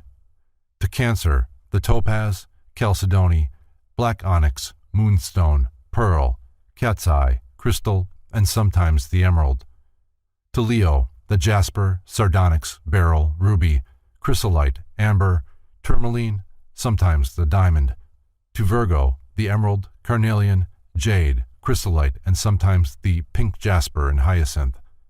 To Libra, the beryl, sardius, coral, lapis lazuli, opal, and sometimes the diamond. To Scorpio, the amethyst, beryl, sardonyx, aquamarine, carbuncle, lodestone, topaz, and malachite. To Sagittarius, the hyacinth, topaz, chrysolite, emerald, carbuncle, and turquoise. To Capricorn, the chrysoprase, ruby, malachite, black onyx, white onyx, jet, and moonstone. To Aquarius, the crystal, sapphire, garnet, zircon, and opal. To Pisces, the sapphire, jasper, chrysolite, moonstone, and amethyst. Both the magic mirror and the crystal ball are symbols little understood. Woe to that benighted mortal who accepts literally the stories circulated concerning them. He will discover, often at the cost of sanity and health, that sorcery and philosophy, while often confused, have nothing in common. The Persian magi carried mirrors as an emblem of the material sphere, which reflects divinity from its every part. The crystal ball, long misused as a medium for the cultivation of psychical powers, is a threefold symbol. 1. It signifies the crystalline, universal egg in whose transparent depths creation exists. 2. It is a proper figure of deity previous to its immersion in matter. 3. It signifies the etheric sphere of the world in whose translucent essences is impressed and preserved the perfect image of all terrestrial activity. Meteors or rocks from heaven were considered tokens of divine favor and enshrined as evidence of a pact between the gods and the community in which they fell. Curiously, marked or chipped natural stones are occasionally found.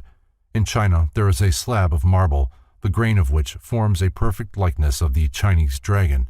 The Oberammergau stone, chipped by nature into a close resemblance to the popular conception of the face of Christ, is so remarkable that even the crowned heads of Europe requested the privilege of beholding it. Stones of such nature were held in the highest esteem among primitive peoples, and even today exert a wide influence upon the religiously minded. Ceremonial magic and sorcery. Ceremonial magic is the ancient art of invoking and controlling spirits by a scientific application of certain formulae. A magician, enveloped in sanctified vestments and carrying a wand inscribed with hieroglyphic figures, could, by the power vested in certain words and symbols, control the invisible inhabitants of the elements and of the astral world. While the elaborate ceremonial magic of antiquity was not necessarily evil, there arose from its perversion several false schools of sorcery, or black magic. Egypt, a great center of learning and the birthplace of many arts and sciences, furnished an ideal environment for transcendental experimentation.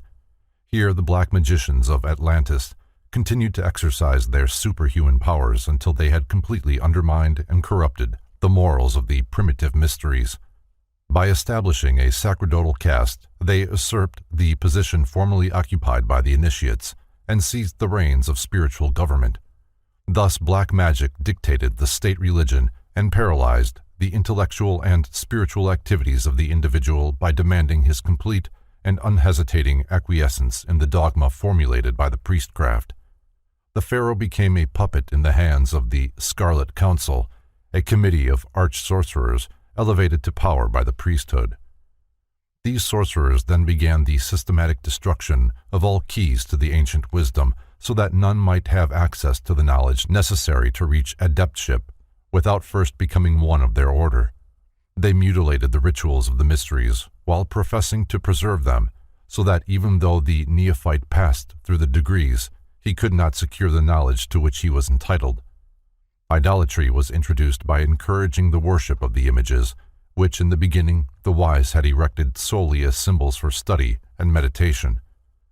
False interpretations were given to the emblems and figures of the mysteries, and elaborate theologies were created to confuse the minds of their devotees. The masses, deprived of their birthright of understanding and groveling in ignorance, eventually became the abject slaves of the spiritual impostors. Superstition universally prevailed, and the black magicians completely dominated national affairs, with the result that humanity still suffers from the sophistries of the priestcrafts of Atlantis and Egypt. Fully convinced that their scriptures sanctioned it, numerous medieval Kabbalists devoted their lives to the practice of ceremonial magic.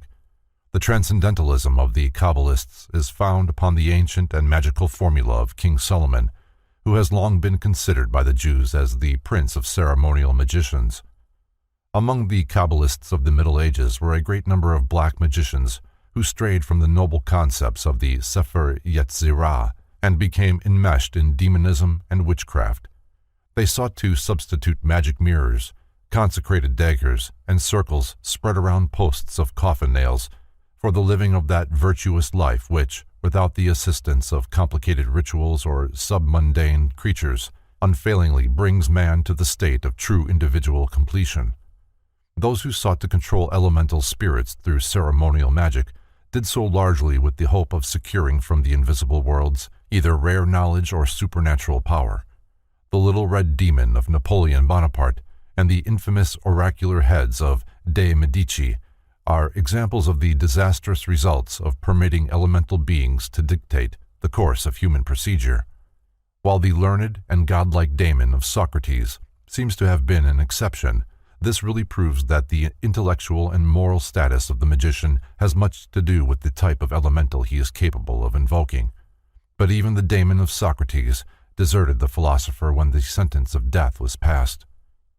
Transcendentalism and all forms of phenomenalistic magic are but blind alleys, outgrowths of Atlantean sorcery, and those who forsake the straight path of philosophy to wander therein almost invariably fall victims to their imprudence.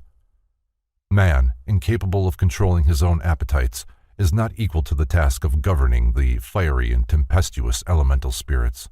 Many a magician has lost his life as the result of opening a way whereby submundane creatures could become active participants in his affairs. When Eliphas Levi invoked the spirit of Apollonius of Tyana, what did he hope to accomplish? Is the gratification of curiosity a motive sufficient to warrant the devotion of an entire lifetime to a dangerous and unprofitable pursuit? If the living Apollonius refused to divulge his secrets to the profane, is there any probability that after death he would disclose them to the curious-minded? Levi himself did not dare to assert that the specter which appeared to him was actually the great philosopher, for Levi realized only too well the proclivity of elementals to impersonate those who have passed on.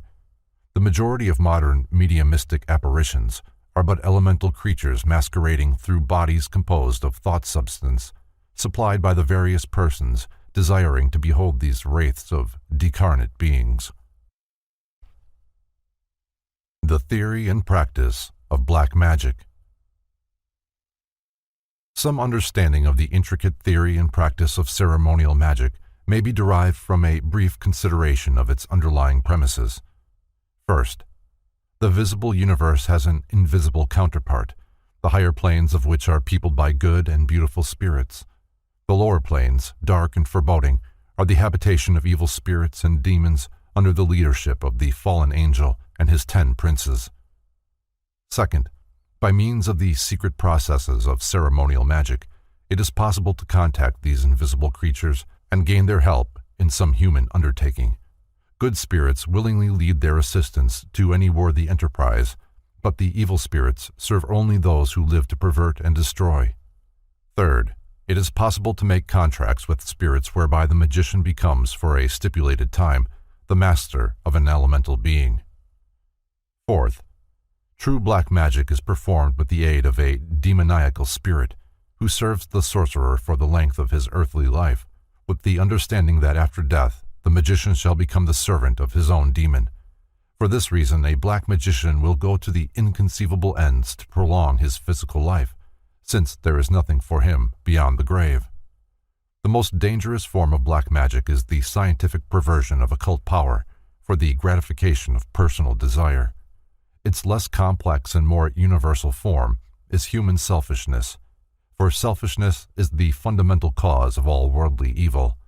A man will barter his eternal soul for temporal power, and down through the ages a mysterious process has been evolved which actually enables him to make this exchange. In its various branches, the black art includes nearly all forms of ceremonial magic, necromancy, witchcraft, sorcery, and vampirism. Under the same general heading are also included mesmerism and hypnotism, except when used solely for medical purposes, and even then there is an element of risk for all concerned.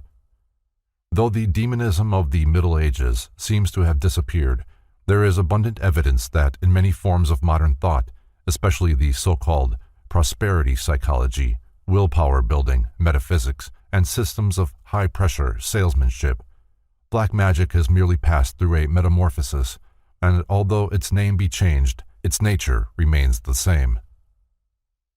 Baphomet, the goat of Mendes. From Levy's Transcendental Magic. The practice of magic, either white or black, depends upon the ability of the adept to control the universal life force, that which Eliphas Levy calls the great magical agent, or the astral light. By the manipulation of this fluidic essence, the phenomena of transcendentalism are produced. The famous hermaphroditic goat of Mendes was a composite creature formulated to symbolize this astral light. It is identical with Baphomet, the mystic pantheos of those disciples of ceremonial magic, the Templars, who probably obtained it from the Arabians.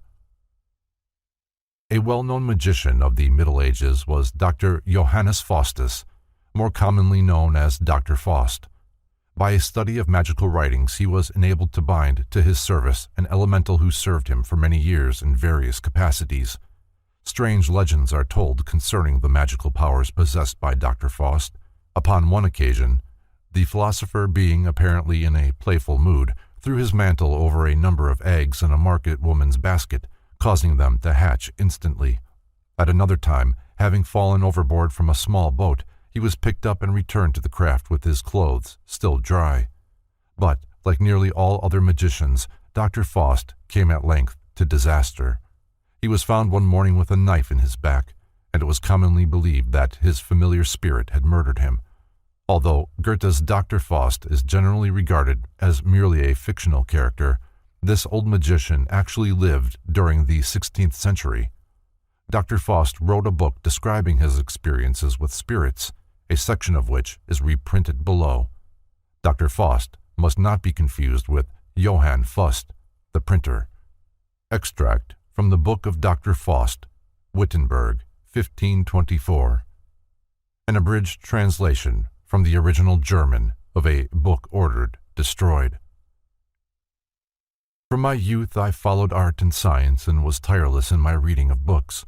Among those which came to my hand was a volume containing all kinds of invocations and magic formulae.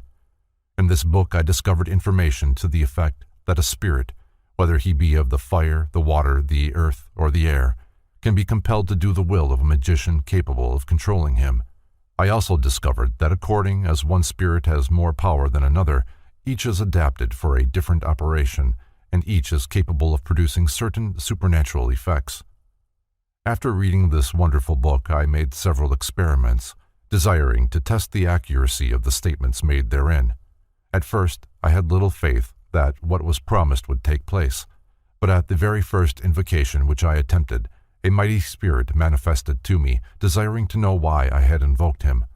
His coming so amazed me that I scarcely knew what to say, but finally asked him if he would serve me in my magical investigations.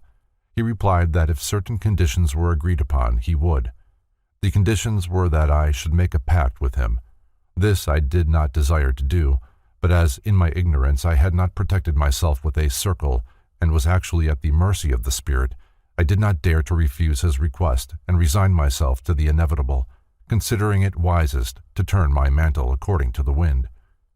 I then told him that if he would be serviceable to me according to my desires and needs for a certain length of time, I would sign myself over to him. After the pact had been arranged, this mighty spirit, whose name was Astaroth, introduced me to another spirit by the name of Marbuel, who was appointed to be my servant. I questioned Marbuel as to his suitability for my needs. I asked him how quick he was, and he answered, as swift as the winds.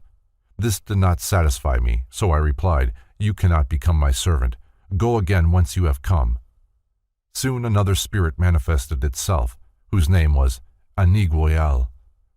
Upon asking him the same question, he answered that he was swift as a bird in the air. I said, "You are still too slow for me. Go whence you came." In the same moment, another spirit by the name of Asial manifested himself. For the third time I asked my question, and he answered, "I am as swift as human thought." "You shall serve me," I replied.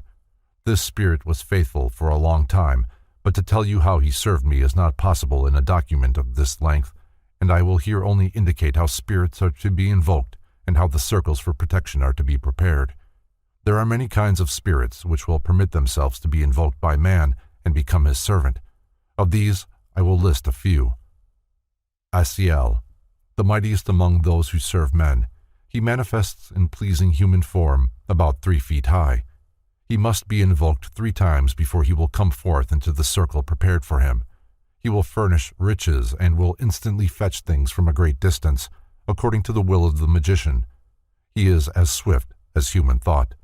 Aniguel, serviceable and most useful, and comes in the form of a 10-year-old boy.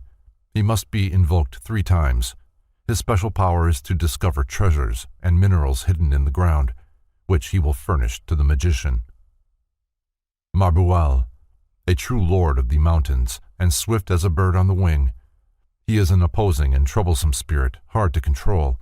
You must invoke him 4 times. He appears in the person of Mars, a warrior in heavy armor. He will furnish the magician those things which grow above and under the earth. He is particularly the lord of the spring root. The spring root is a mysterious herb, possibly of a reddish color, which medieval magicians asserted had the property of drawing forth or opening anything it touched.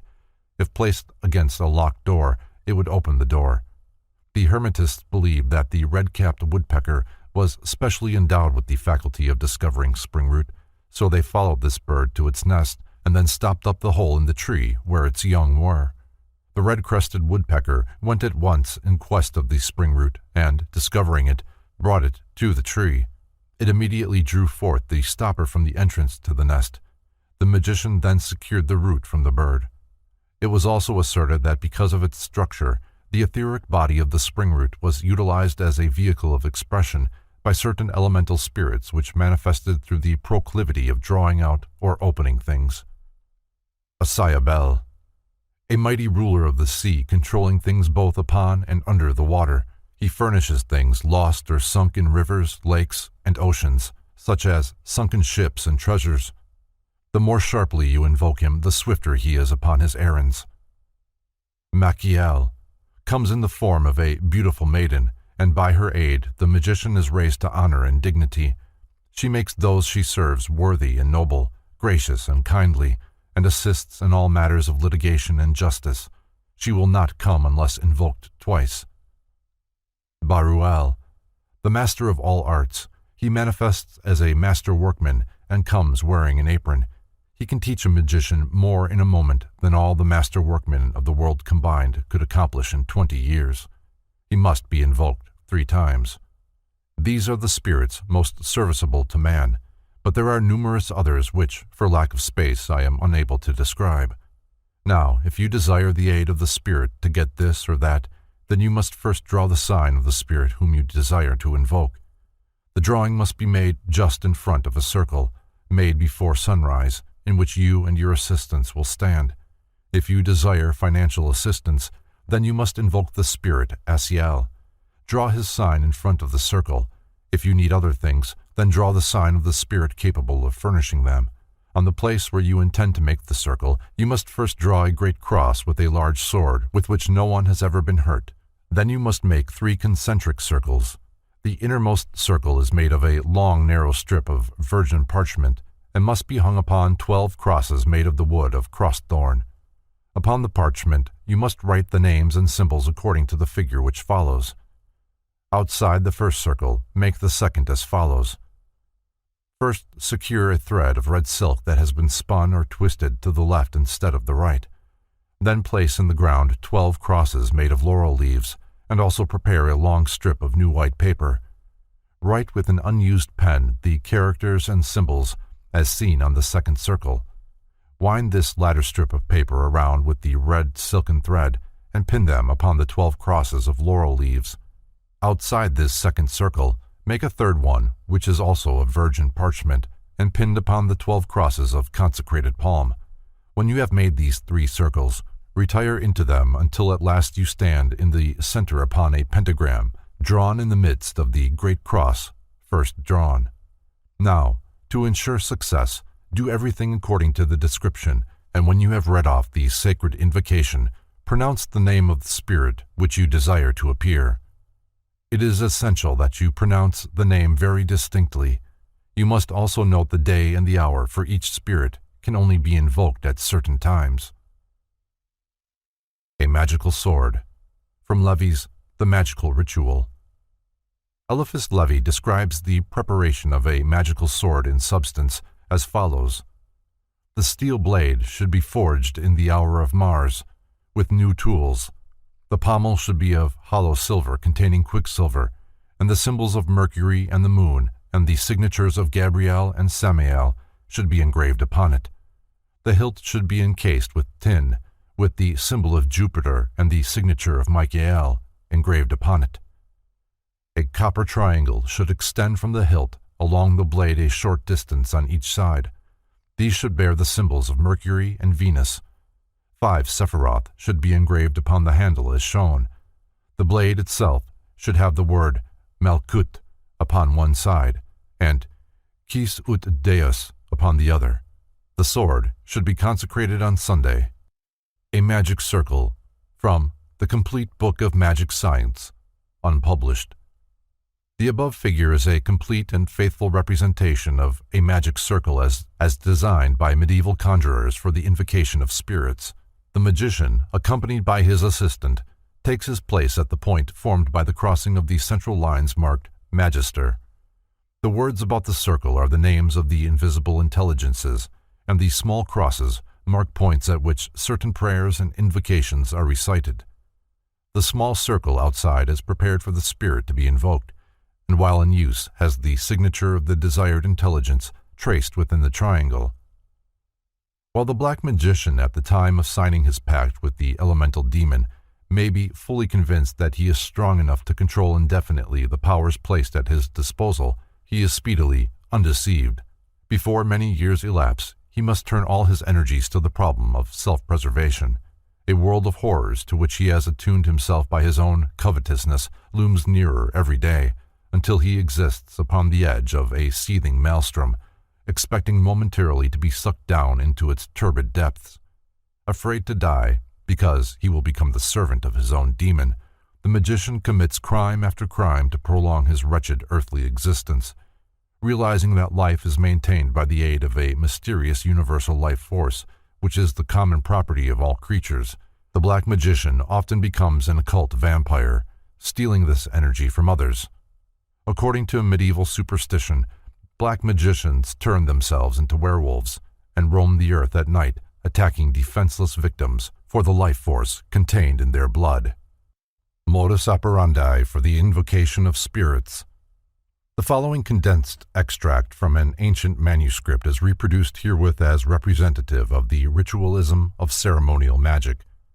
The extract is from The Complete Book of Magic Science, an unpublished manuscript, original in the British Museum, with pentacles and colors, mentioned by Francis Barrett in his Magus. Opening Prayer.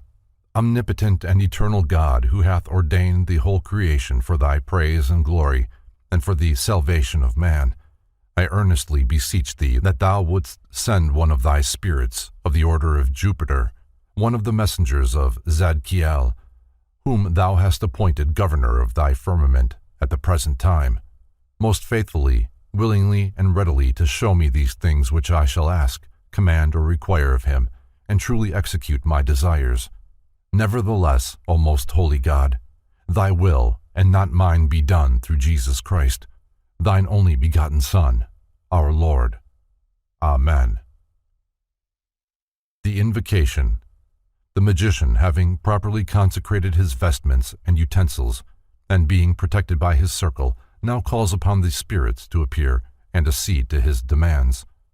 Spirits, whose assistance I require, behold the sign and the very hallowed names of God full of power. Obey the power of this, our pentacle. Go out, your hidden caves and dark places. Cease your hurtful occupations to those unhappy mortals, whom without ceasing you torment. Come into this place where the divine goodness has assembled us. Be attentive to our orders and known to our just demands. Believe not that your resistance will cause us to abandon our operations. Nothing can dispense with your obeying us. We command you by the mysterious names Elohi, Agla, Elohim, Adonai, Gebort. Amen. I call upon thee, Zadkiel, in the name of the Father, and of the Son, and of the Holy Ghost, blessed Trinity, unspeakable unity. I invoke and entreat thee, Zadkiel, in this hour to attend to the words and conjurations which I shall use this day by the holy names of God, Elohi, El, Elohim, Elyon, Zebaoth, Eskarahi, Yah, Adonai, Tetragrammaton.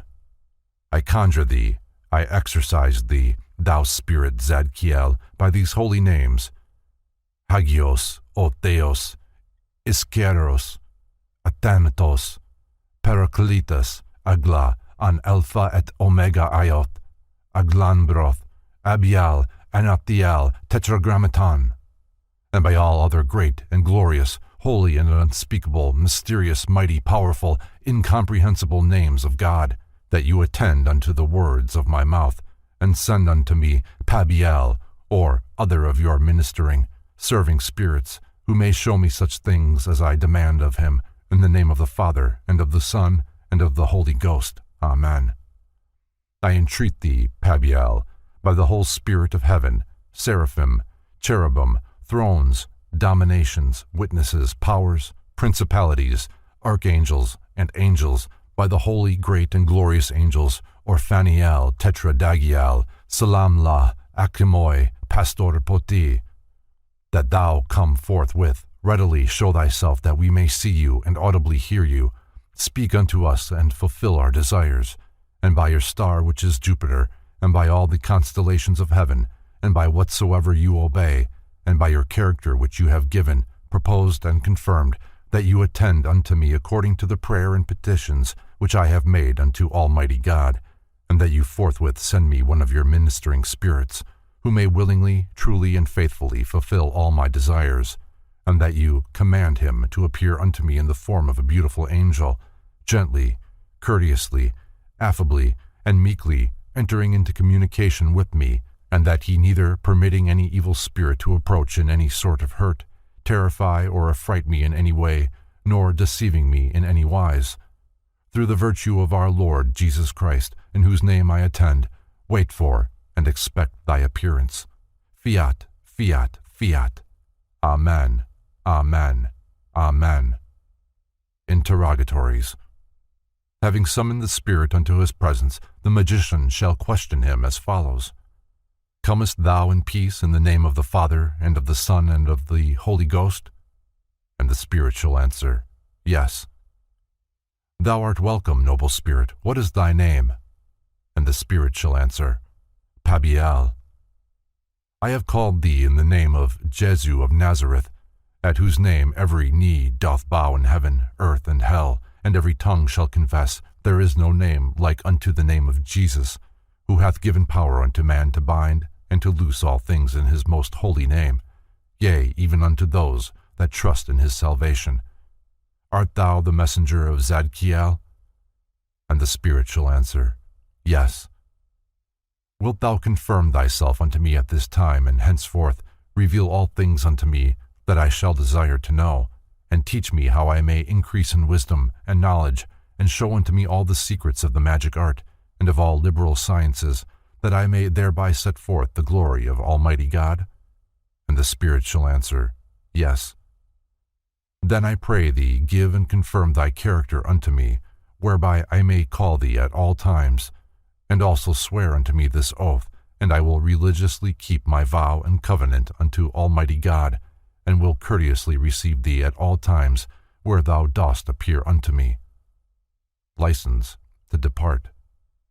Forasmuch as thou comest in peace and quietness, and hath answered unto my petitions, I give humble and hearty thanks unto Almighty God, in whose name I called and thou camest, and now thou mayest depart in peace unto thine orders, and return unto me again at what time soever I shall call thee by thine oath, or by thy name, or by thine order, or by thine office which is granted thee from the Creator, and the power of God be with me, and thee, upon the whole issue of God. Amen. Form of Pact with the Spirit of Jupiter. From the Complete Book of Magic Science. The aforesaid bond of spirits, together with the seal and character of the planetary angel, must be written on virgin parchment and laid before the spirit for signature when he appears. At that time, the invocant must not lose confidence, but be patient, firm, bold, and persevering, and take care that he asks nor requires nothing of the spirit but with a view to the glory of God and the well-being fellow creatures. Having obtained his desires of the spirit, the invocant may license him to depart. Glory be to the Father, and to the Son, and to the Holy Ghost.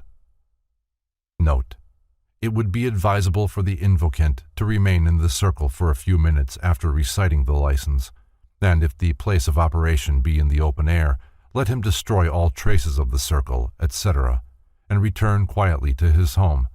But should the operation be performed in a retired part of a house, etc., the circle may remain, as it might serve in a like future operation, but the room or building must be locked up to avoid the intrusion of strangers. The agreement set forth above is purely ceremonial magic. In the case of black magic, it is the magician and not the demon who must sign the pact. When the black magician binds an elemental to his service, a battle of wits ensues, which the demon eventually wins. With his own blood, the magician signs the pact between himself and the demon, for in the arcanum of magic it is declared that he controls the soul who controls the blood of another. As long as the magician does not fail, the elemental will fulfill to the letter his obligation under the pact, but the demon will try in every possible way to prevent the magician from carrying out his part of the contract. When the conjurer, ensconced within his circle, has evoked the spirit he desires to control, and has made known his intention, the spirit will answer somewhat as follows: I cannot accede to your request, nor fulfill it, unless after 50 years you give yourself to me, body and soul, to do with as I may please. If the magician refuses, other terms will be discussed. The spirit may say, I will remain in your service as long as on every Friday morning you will go forth upon the public street giving alms in the name of Lucifer. The first time you fail in this, you belong to me. If the magician still refuses, realizing that the demon will make it impossible for him to fulfill his contract, other terms will be discussed, until at last a pact is agreed upon. It may read as follows: I hereby promise the Great Spirit, Lucifuge, Prince of Demons, that each year I will bring unto him a human soul to do with as it may please him, and in return Lucifuge promises to bestow upon me the treasures of the earth, and fulfill my every desire for the length of my natural life. If I fail to bring him each year the offering specified above, then my own soul shall be forfeit to him. Signed, the invocant signs pact with his own blood. The pentagram. In symbolism, an inverted figure always signifies a perverted power. The average person does not even suspect the occult properties of emblematic pentacles. On this subject, the great Paracelsus has written, "No doubt many will scoff at the seals, their characters and their uses, which are described in these books, because it seems incredible to them that metals and characters which are dead should have any power and effect. Yet no one has ever proved that the metals and also the characters as we know them are dead, for the salts, sulfur, and quintessences of metals are the highest preservatives of human life and are far superior to all other simples." Translated from the original German. The black magician cannot use the symbols of white magic without bringing down upon himself the forces of white magic, which would be fatal to his schemes. He must therefore distort the hierograms so that they typify the occult fact that he himself is distorting the principles for which the symbols stand. Black magic is not a fundamental art. It is the misuse of an art. Therefore it has no symbols of its own. It merely takes the emblematic figures of white magic, and by inverting and reversing them, signifies that it is left-handed. A good instance of this practice is found in the pentagram, or five-pointed star, made of 5 connected lines. This figure is the time-honored symbol of the magical arts, and signifies the 5 properties of the great magical agent, the 5 senses of man, the 5 elements of nature, the 5 extremities of the human body. By means of the pentagram within his own soul, man not only may master and govern all creatures inferior to himself, but may demand consideration at the hands of those superior to himself. The pentagram. From Levy's Transcendental Magic. The pentagram is the figure of the microcosm, the magical formula of man. It is the one rising out of the 4, the human soul rising from bondage of the animal nature. It is the true light, the star of the morning. It marks the location of 5 mysterious centers of force, the awakening of which is the supreme secret of white magic. The pentagram is used extensively in black magic, but when so used, its form always differs in one of 3 ways. The star may be broken at one point by not permitting the converging lines to touch. It may be inverted by having 1 point down and 2 up, or it may be distorted by having the points of varying lengths. When used in black magic, the pentagram is called the sign of the cloven hoof, or the footprint of the devil. The star with 2 points upward is also called the goat of Mendes, because the inverted star is the same shape as a goat's head. When the upright star turns and the upper point falls to the bottom, it signifies the fall of the morning star. The pentacles of the 7 planets and the seals and characters of the planetary angels, from a medieval book of spirits, unpublished. The 7 large circles are the planets, while the 2 small circles under each contain the seal and the character of the controlling intelligence of the planet. The elements and their inhabitants. For the most comprehensive and lucid exposition of occult pneumatology, the branch of philosophy dealing with spiritual substances, extant, mankind is indebted to Philippus Aureolus Paracelsus, Theophrastus Bombastus von Hohenheim, prince of alchemists and hermetic philosophers, and true possessor of the royal secret, the philosopher's stone, and the elixir of life. Paracelsus believed that each of the 4 primary elements, known to the ancients, earth, fire, air, and water, consisted of a subtle vaporous principle and gross corporeal substance. Air is, therefore, twofold in nature: tangible atmosphere and an intangible volatile substratum, which may be termed spiritual air. Fire is visible and invisible, discernible and indiscernible, a spiritual ethereal flame manifesting through a material substantial flame. Carrying the analogy further, water consists of a dense fluid and a potential essence of a fluidic nature. Earth has likewise two essential parts, the lower being fixed, terrestrial, immobile, the higher rarefied, mobile, and virtual.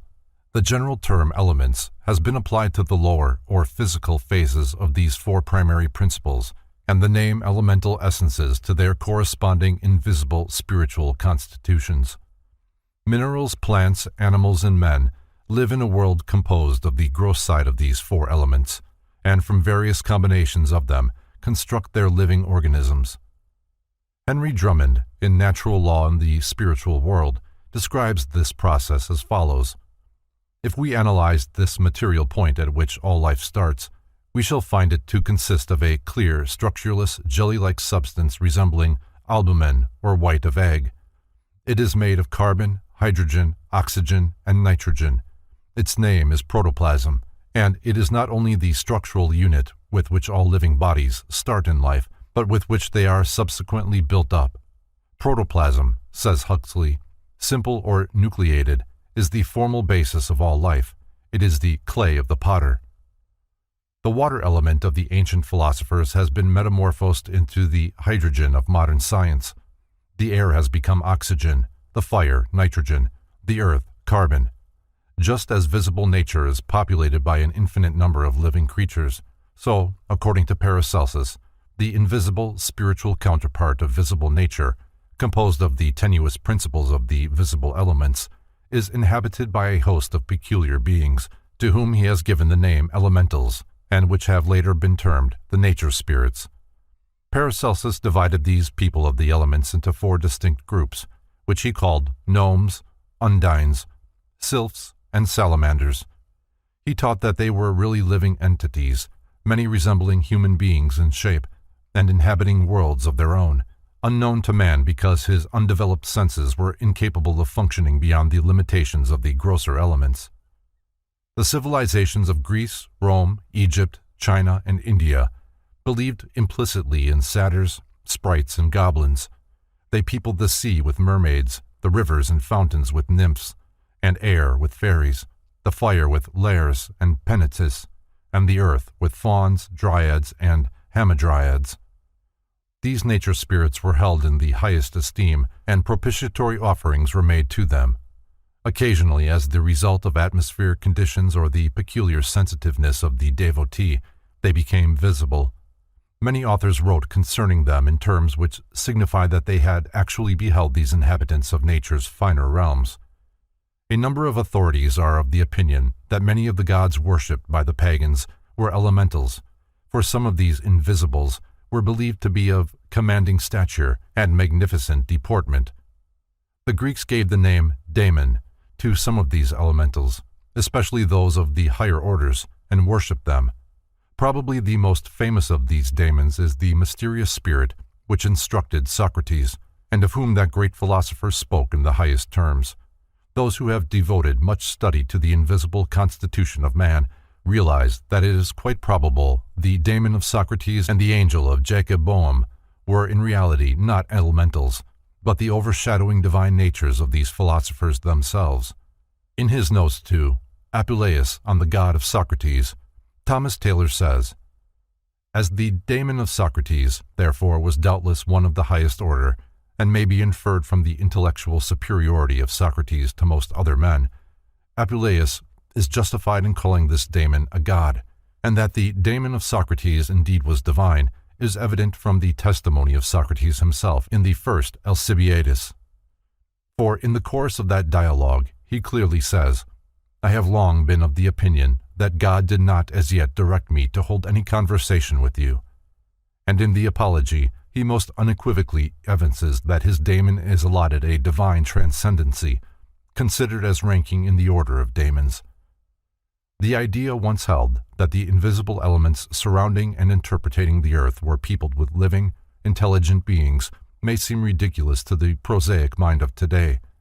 This doctrine, however, has found favor with some of the greatest intellects of the world. The sylphs of Phasaelus Cardan, the philosopher of Milan, the salamander seen by Benvenuto Cellini, the pan of St. Anthony, and Le Petit Homme Rouge, the little red man, or gnome, of Napoleon Bonaparte, have found their places in the pages of history. Literature has also perpetuated the concept of nature spirits. The mischievous Puck of Shakespeare's Midsummer Night's Dream, the elementals of Alexander Pope's Rosicrucian poem, The Rape of the Lock, the mysterious creatures of Lord Lytton's Zanoni, James Barrie's immortal Tinker Bell, and the famous bowlers that Rip Van Winkle encountered in the Catskill Mountains are well-known characters to students of literature. The folklore and mythology of all peoples abound in legends concerning these mysterious little figures, who haunt old castles, guard treasures in the depths of the earth, and build their homes under the spreading protection of toadstools. Fairies are the delight of childhood, and most children give them up with reluctance. Not so very long ago, the greatest minds of the world believed in the existence of fairies, and it is still an open question as to whether Plato, Socrates, and Iamblichus were wrong when they avowed their reality. Paracelsus, when describing the substances which constitute the bodies of the elementals, divided flesh into two kinds, the first being that which we have all inherited through Adam. This is the visible corporeal flesh. The second was that flesh which had not descended from Adam, and, being more attenuated, was not subject to the limitations of the former. The bodies of the elementals were composed of this transubstantial flesh. Paracelsus stated that there is as much difference between the bodies of men and the bodies of nature spirits as there is between matter and spirit. Yet, he adds, the elementals are not spirits, because they have flesh, blood, and bones. They live and propagate offspring. They eat and talk, act and sleep, etc., and consequently they cannot be properly called spirits. They are beings occupying a place between men and spirits, resembling men and spirits, resembling men and women in their organization and form, and resembling spirits in the rapidity of their locomotion. Philosophia Occulta, translated by Franz Hartmann. Later, the same author calls these creatures composita, inasmuch as the substance out of which they are composed seems to be a composite of spirit and matter. He uses color to explain the idea.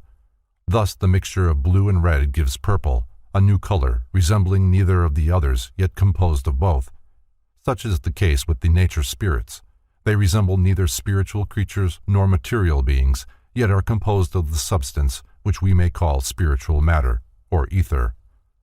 Paracelsus further adds that whereas man is composed of several natures, spirit, soul, mind, and body, combined in one unit, the elemental has but one principle, the ether out of which it is composed and in which it lives. The reader must remember that by ether is meant the spiritual essence of one of the four elements. There are as many ethers as there are elements, and as many distinct families of nature spirits as there are ethers. These families are completely isolated in their own ether, and have no intercourse with the denizens of the other ethers. But, as man has within his own nature centers of consciousness sensitive to the impulses of all the four ethers, it is possible for any of the elemental kingdoms to communicate with him under proper conditions. The nature spirits cannot be destroyed by the grosser elements, such as material fire, earth, air, or water, for they function in a rate of vibration higher than that of earthy substances. Being composed of only one element or principle, the ether in which they function, they have no immortal spirit, and at death merely disintegrate back into the element from which they were originally individualized. No individual consciousness is preserved after death, for there is no superior vehicle present to contain it. Being made of but one substance, there is no friction between vehicles. Thus there is little wear or tear incurred by their bodily functions, and they therefore live to great age. Those composed of earth ether are the shortest lived, those composed of air ether the longest. The average length of life is between 300 and 1,000 years. Paracelsus maintained that they live in conditions similar to our earth environments and are somewhat subject to disease. These creatures are thought to be incapable of spiritual development, but most of them are of a high moral character. Concerning the elemental ethers in which the nature spirits exist, Paracelsus wrote, "They live in the four elements, the nymphae in the element of water, the sylphs in that of air, the pygmies in the earth, and the salamanders in fire. They are also called undinae, sylvestris, gnomi, vulcanae, etc. Each species moves only in the element to which it belongs, and neither of them can go out of its appropriate element, which is to them as the air is to us, or the water to fishes, and none of them can live in the element belonging to another class. To each elemental being, the element in which it lives is transparent, invisible, and respirable, as the atmosphere is to ourselves. Philosophia Occulta, translated by Franz Hartmann. The reader should be careful not to confuse the nature spirits with the true life waves evolving through the invisible worlds. While the elementals are composed of only one etheric or atomic essence, the angels, archangels, and other superior transcendental entities have composite organisms consisting of a spiritual nature and a chain of vehicles to express that nature, not unlike those of men, but not including the physical body with its attendant limitations. To the philosophy of nature spirits is generally attributed an Eastern origin, probably Brahmanic, and Paracelsus secured his knowledge of them from Oriental sages with whom he came in contact during his lifetime of philosophical wanderings. The Egyptians and Greeks gleaned their information from the same source. The four main divisions of nature spirits must now be considered separately according to the teachings of Paracelsus and the Abbé de Villars, and such scanty writings of other authors as are available. The Gnomes. The elementals who dwell in that attenuated body of the earth which is called the terreous ether are grouped together under the general heading of gnomes. The name is probably derived from the Greek genomus, meaning earth-dweller. See New English Dictionary. Just as there are many types of human beings evolving through the objective physical elements of nature, so there are many types of gnomes evolving through the subjective ethereal body of nature. These earth spirits work in an element so close in vibratory rate to the material earth that they have immense power over its rocks and flora, and also over the mineral elements in the animal and human kingdoms. Some, like the pygmies, work with the stones, gems, and metals, and are supposed to be the guardians of hidden treasures. They live in caves, far down in what the Scandinavians called the land of Nibelungen. In Wagner's wonderful opera cycle, The Ring of the Nibelungen, Alberic makes himself king of the pygmies and forces these little creatures to gather for him the treasures concealed beneath the surface of the earth. Besides the pygmies, there are other gnomes who are called tree and forest sprites. To this group belong the Sylvestras, Satyrs, Pans, Dryads, Hamadryads, Daedalus, elves, brownies, and little old men of the woods. Paracelsus states that the gnomes build houses of substances resembling in their constituencies alabaster, marble, and cement, but the true nature of these materials is unknown, having no counterpart in physical nature. Some families of gnomes gather in communities, while others are indigenous to the substances with and in which they work. For example, the Hamadryads live and die with the plants or trees of which they are a part. Every shrub and flower is said to have its own nature spirit, which often uses the physical body of the plant as its habitation. The ancient philosophers, recognizing the principle of intelligence manifesting itself in every department of nature alike, believed that the quality of natural selection exhibited by creatures not possessing organized mentalities expressed in reality the decisions of the nature spirits themselves. C. M. Gailey, in the Classic Myths, says, "It was a pleasing trait in the old paganism that it loved to trace in every operation of nature the agency of deity. The imagination of the Greeks peopled the regions of earth and sea with divinities, to whose agency it attributed the phenomena that our philosophy ascribes to the operation of natural law. Thus, in behalf of the plant it worked with, the elemental accepted and rejected food elements, deposited coloring matter therein, preserved and protected the seed, and performed many other beneficent offices. Each species was served by a different but appropriate type of nature spirit. Those working with poisonous shrubs, for example, were offensive in their appearance. It is said that the nature spirits of poison hemlock resemble closely tiny human skeletons, thinly covered with a semi-transparent flesh. They live in and through the hemlock, and if it be cut down remain with the broken shoots until both die, but while there is the slightest evidence of life in the shrub, it shows the presence of the elemental guardian. Great trees also have their nature spirits, but these are much larger than the elementals of smaller plants. The labors of the pygmies include the cutting of the crystals in the rocks and the development of veins of ore. When the gnomes are laboring with animals or human beings, Their work is confined to the tissues corresponding with their own natures.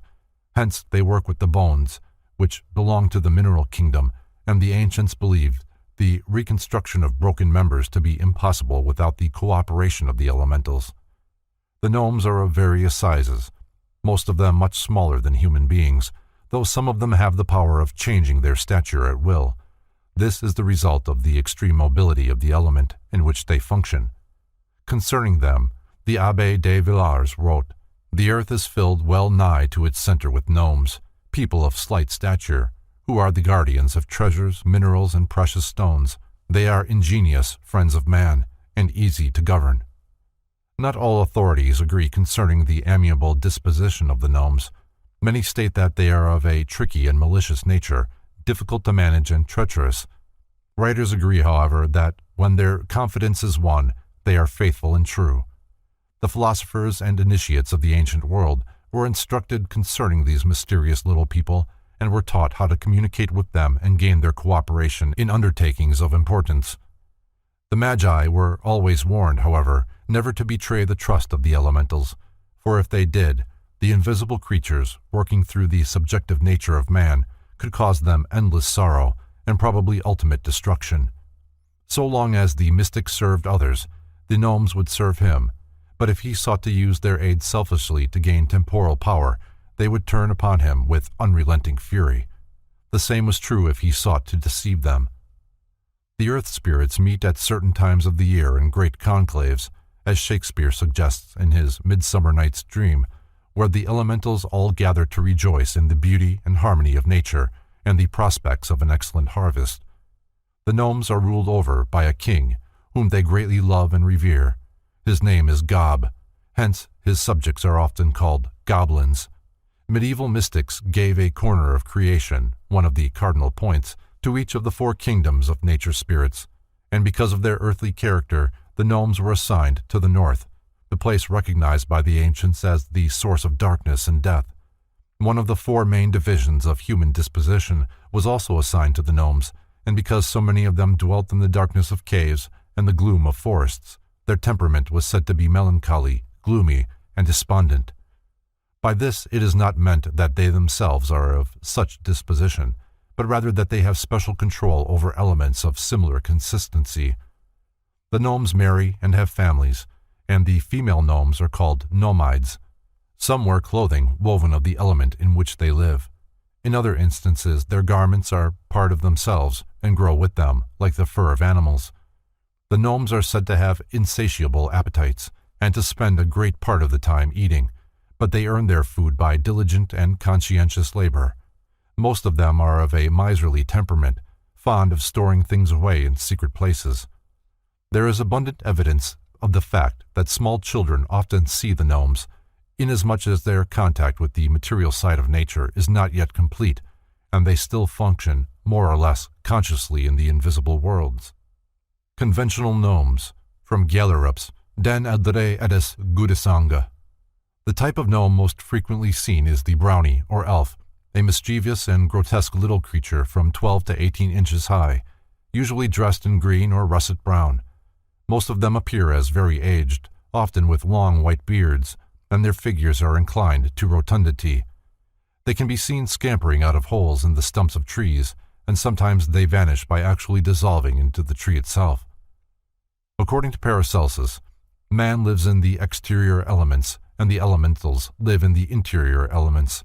The latter have dwellings and clothing, manners and customs, languages and governments of their own, in the same sense as the bees have their queens and herds of animals their leaders.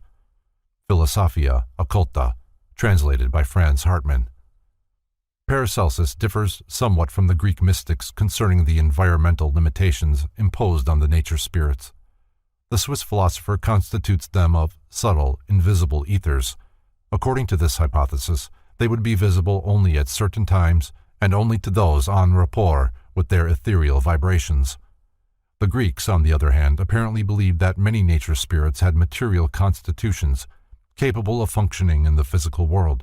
Often, the recollection of a dream is so vivid that, upon awakening, a person actually believes that he has passed through a physical experience. The difficulty of accurately judging as to the end of physical sight and the beginning of ethereal vision may account for these differences of opinion. Even this explanation, however, does not satisfactorily account for the satyr, which, according to St. Jerome, was captured alive during the reign of Constantine and exhibited to the people. It was of human form, with the horns and feet of a goat. After its death it was preserved in salt and taken to the emperor that he might testify to its reality. It is within the bounds of probability that this curiosity was what modern science knows as a monstrosity. The Undines. As the gnomes were limited in their function to the elements of the earth, so the Undines, a name given to the family of water elementals, function in the invisible, spiritual essence called humid or liquid ether. In its vibratory rate, this is close to the element water, and so the Undines are able to control, to a great degree, the course and function of this fluid in nature. Beauty seems to be the keynote of the water spirits. Wherever we find them pictured in art or sculpture, they abound in symmetry and grace. Controlling the water element, which has always been a feminine symbol, it is natural that the water spirits should most often be symbolized as female. There are many groups of Undines. Some inhabit waterfalls where they can be seen in the spray. Others are indigenous to swiftly moving rivers. Some have their habitat in dripping, oozing fens or marshes, while other groups dwell in clear mountain lakes. According to the philosophers of antiquity, every fountain had its nymph, every ocean wave its oceanid. The water spirits were known under such names as Oreads, Nereids, Lemoniads, Naiads, water sprites, sea maids, mermaids, and potomides. Often the water nymphs derived their names from the streams, lakes, or seas in which they dwelt. In describing them, the ancients agreed on certain salient features. In general, nearly all the Undines closely resembled human beings in appearance and size, though the ones inhabiting small streams and fountains were of correspondingly lesser proportions.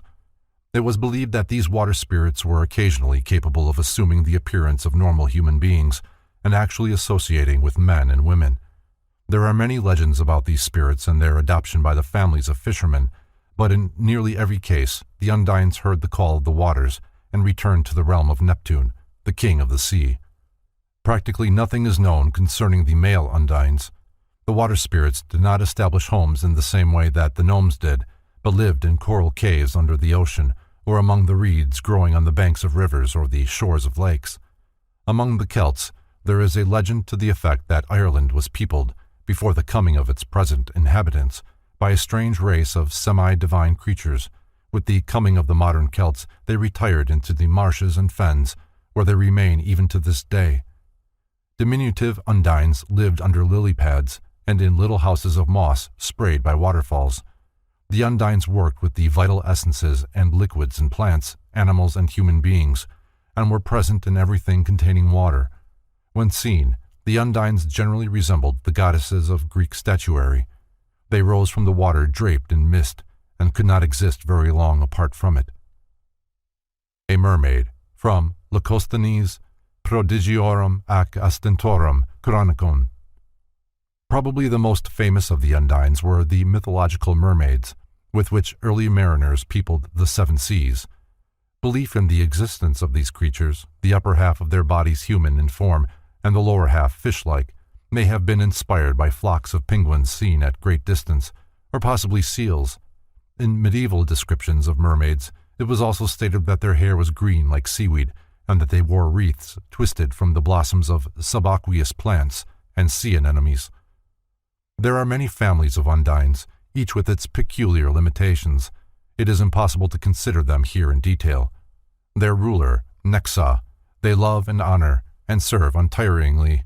Their temperament is said to be vital, and to them has been given as their throne the western corner of creation. They are rather emotional beings, friendly to human life and fond of serving mankind. They are sometimes pictured riding on dolphins or other great fish, and seem to have a special love of flowers and plants, which they serve almost as devotedly and intelligently as the gnomes. Ancient poets have said that the songs of the Undines were heard in the west wind, and that their lives were consecrated to the beautifying of the material earth. The Salamanders. The third group of elementals is the salamanders, or spirits of fire, who live in that attenuated spiritual ether which is the invisible fire element of nature. Without them, material fire cannot exist. A match cannot be struck, nor will flint and steel give off their spark without the assistance of a salamander, who immediately appears, so the medieval mystics believed, evoked by friction. Man is unable to communicate successfully with the salamanders, owing to the fiery element in which they dwell, for everything is resolved to ashes that comes into their presence. By specially prepared compounds of herbs and perfumes, the philosophers of the ancient world manufactured many kinds of incense. When incense was burned, the vapors which arose were especially suitable as a medium for the expression of these elementals, who, by borrowing the ethereal effluvium from the incense smoke, were able to make their presence felt. A salamander, according to Paracelsus. From Paracelsus's Auslegung von 30 magischen Figuren. The Egyptians, Chaldeans, and Persians often mistook the salamanders for gods because of their radiant splendor and great power. The Greeks, following the example of earlier nations, deified the fire spirits and in their honor kept incense and altar fire burning perpetually. The salamanders are as varied in their grouping and arrangement as either the undines or the gnomes. There are many families of them, differing in appearance, size, and dignity. Sometimes the salamanders were visible as small balls of light. Paracelsus says, "Salamanders have been seen in the shapes of fiery balls or tongues of fire, running over the fields or appearing in houses." Philosophia Occulta, translated by Franz Hartmann. Medieval investigators of the nature spirits were of the opinion that the most common form of salamander was lizard-like in shape, a foot or more in length, and visible as a glowing urodela, twisting and crawling in the midst of the fire. Another group was described as huge flaming giants in flowing robes, protected with sheets of fiery armor. Certain medieval authorities, among them the Abbé de Villars, held that Zarathustra, or Zoroaster, was the son of Vesta, believed to have been the wife of Noah, and the great salamander Oromasis. Hence, from that time onward, undying fires have been maintained upon the Persian altars in honor of Zarathustra's flaming father. One of the most important subdivisions of the salamanders was the Ekthenichi. These creatures appeared only as indistinct globes. They were supposed to float over water at night, and occasionally appear as forks of flame on the masts and rigging of ships, or St. Elmo's fire. The salamanders were the strongest and most powerful of the elementals, and had as their ruler a magnificent flaming spirit called Jinn, terrible and awe-inspiring in appearance. The salamanders were dangerous, and the sages were warned to keep away from them, as the benefits derived from studying them were often not commensurate with the price paid. As the ancients associated heat with the south, this corner of creation was assigned to the salamanders as their drone, and they exerted special influence over all beings of fiery or tempestuous temperament. In both animals and men, the salamanders work through the emotional nature by means of the body heat, the liver, and the bloodstream. Without their assistance, there would be no warmth. The sylphs. While the sages said that the fourth class of elementals, or sylphs, lived in the element of air, they meant by this not the natural atmosphere of the earth, but the invisible, intangible spiritual medium, an ethereal substance similar in composition to our atmosphere, but far more subtle. In the last discourse of Socrates, as preserved by Plato in his Phaedo, the condemned philosopher says, "And upon the earth are animals and men, some in a middle region, others, elementals, dwelling about the air as we dwell about the sea, others in islands which the air flows around, near the continent, and, in a word, the air is used by them as the water and the sea are by us, and the ether is to them what the air is to us. Moreover, the temperament of their seasons is such that they have no disease." Paracelsus disputes this, and live much longer than we do, and have sight and bearing and smell, and all the other senses in far greater perfection, in the same degree that air is purer than water, or the ether than air. Also, they have temples and sacred places in which the gods really dwell, and they hear their voices and receive their answers, and are conscious of them, and hold converse with them, and they see the sun, moon, and stars as they really are, and their other blessedness is of a piece with this. While these sylphs were believed to live among the clouds and in the surrounding air, Their true home was upon the tops of mountains. A Sylph, from sketch by Howard Wilkie. The sylphs were changeable entities, passing to and fro with the rapidity of lightning. They work through the gases and ethers of the earth and are kindly disposed toward human beings. They are nearly always represented as winged, sometimes as tiny cherubs, and at other times as delicate fairies. In his editorial notes to the Occult Sciences of Salverte, Anthony Todd Thompson says, "The fays and fairies are evidently of Scandinavian origin, although the name of fairy is supposed to be derived from, or rather is, a modification of the Persian peri, an imaginary benevolent being whose province it was to guard men from the maledictions of evil spirits. But with more probability, it may be referred to the Gothic fogr, as the term elves is from alpha, the general appellation for the whole tribe. If this derivation of the name of fairy be admitted, we may date the commencement of the popular belief in British fairies to the period of the Danish conquest. They were supposed to be diminutive aerial beings, beautiful, lively, and beneficent in their intercourse with mortals, inhabiting a region called Fairyland, Alfheiner, commonly appearing on earth at intervals, when they left traces of their visits and beautiful green rings where the dewy sward had been trodden in their moonlight dances. To the sylphs, the ancients gave the labor of modeling the snowflakes and gathering clouds. This latter they accomplished with the cooperation of the undines, who supplied the moisture. The winds were their particular vehicle, and the ancients referred to them as the spirits of air. They are the highest of all the elementals, their native element being the highest in vibratory rate. They live hundreds of years, often attaining to 1,000 years and never seeming to grow old. The leader of the sylphs is called Paralda, who is said to dwell on the highest mountain of the earth. The female sylphs were called sylphids. It is believed that sylphs, salamanders, and nymphs had much to do with the oracles of the ancients, that in fact they were the ones who spoke from the depths of the earth and from the air above. The sylphs sometimes assume human form, but apparently for only short periods of time. Their size varies, but in the majority of cases they are no larger than human beings and often considerably smaller. It is said that the sylphs have accepted human beings into their communities and have permitted them to live there for a considerable period.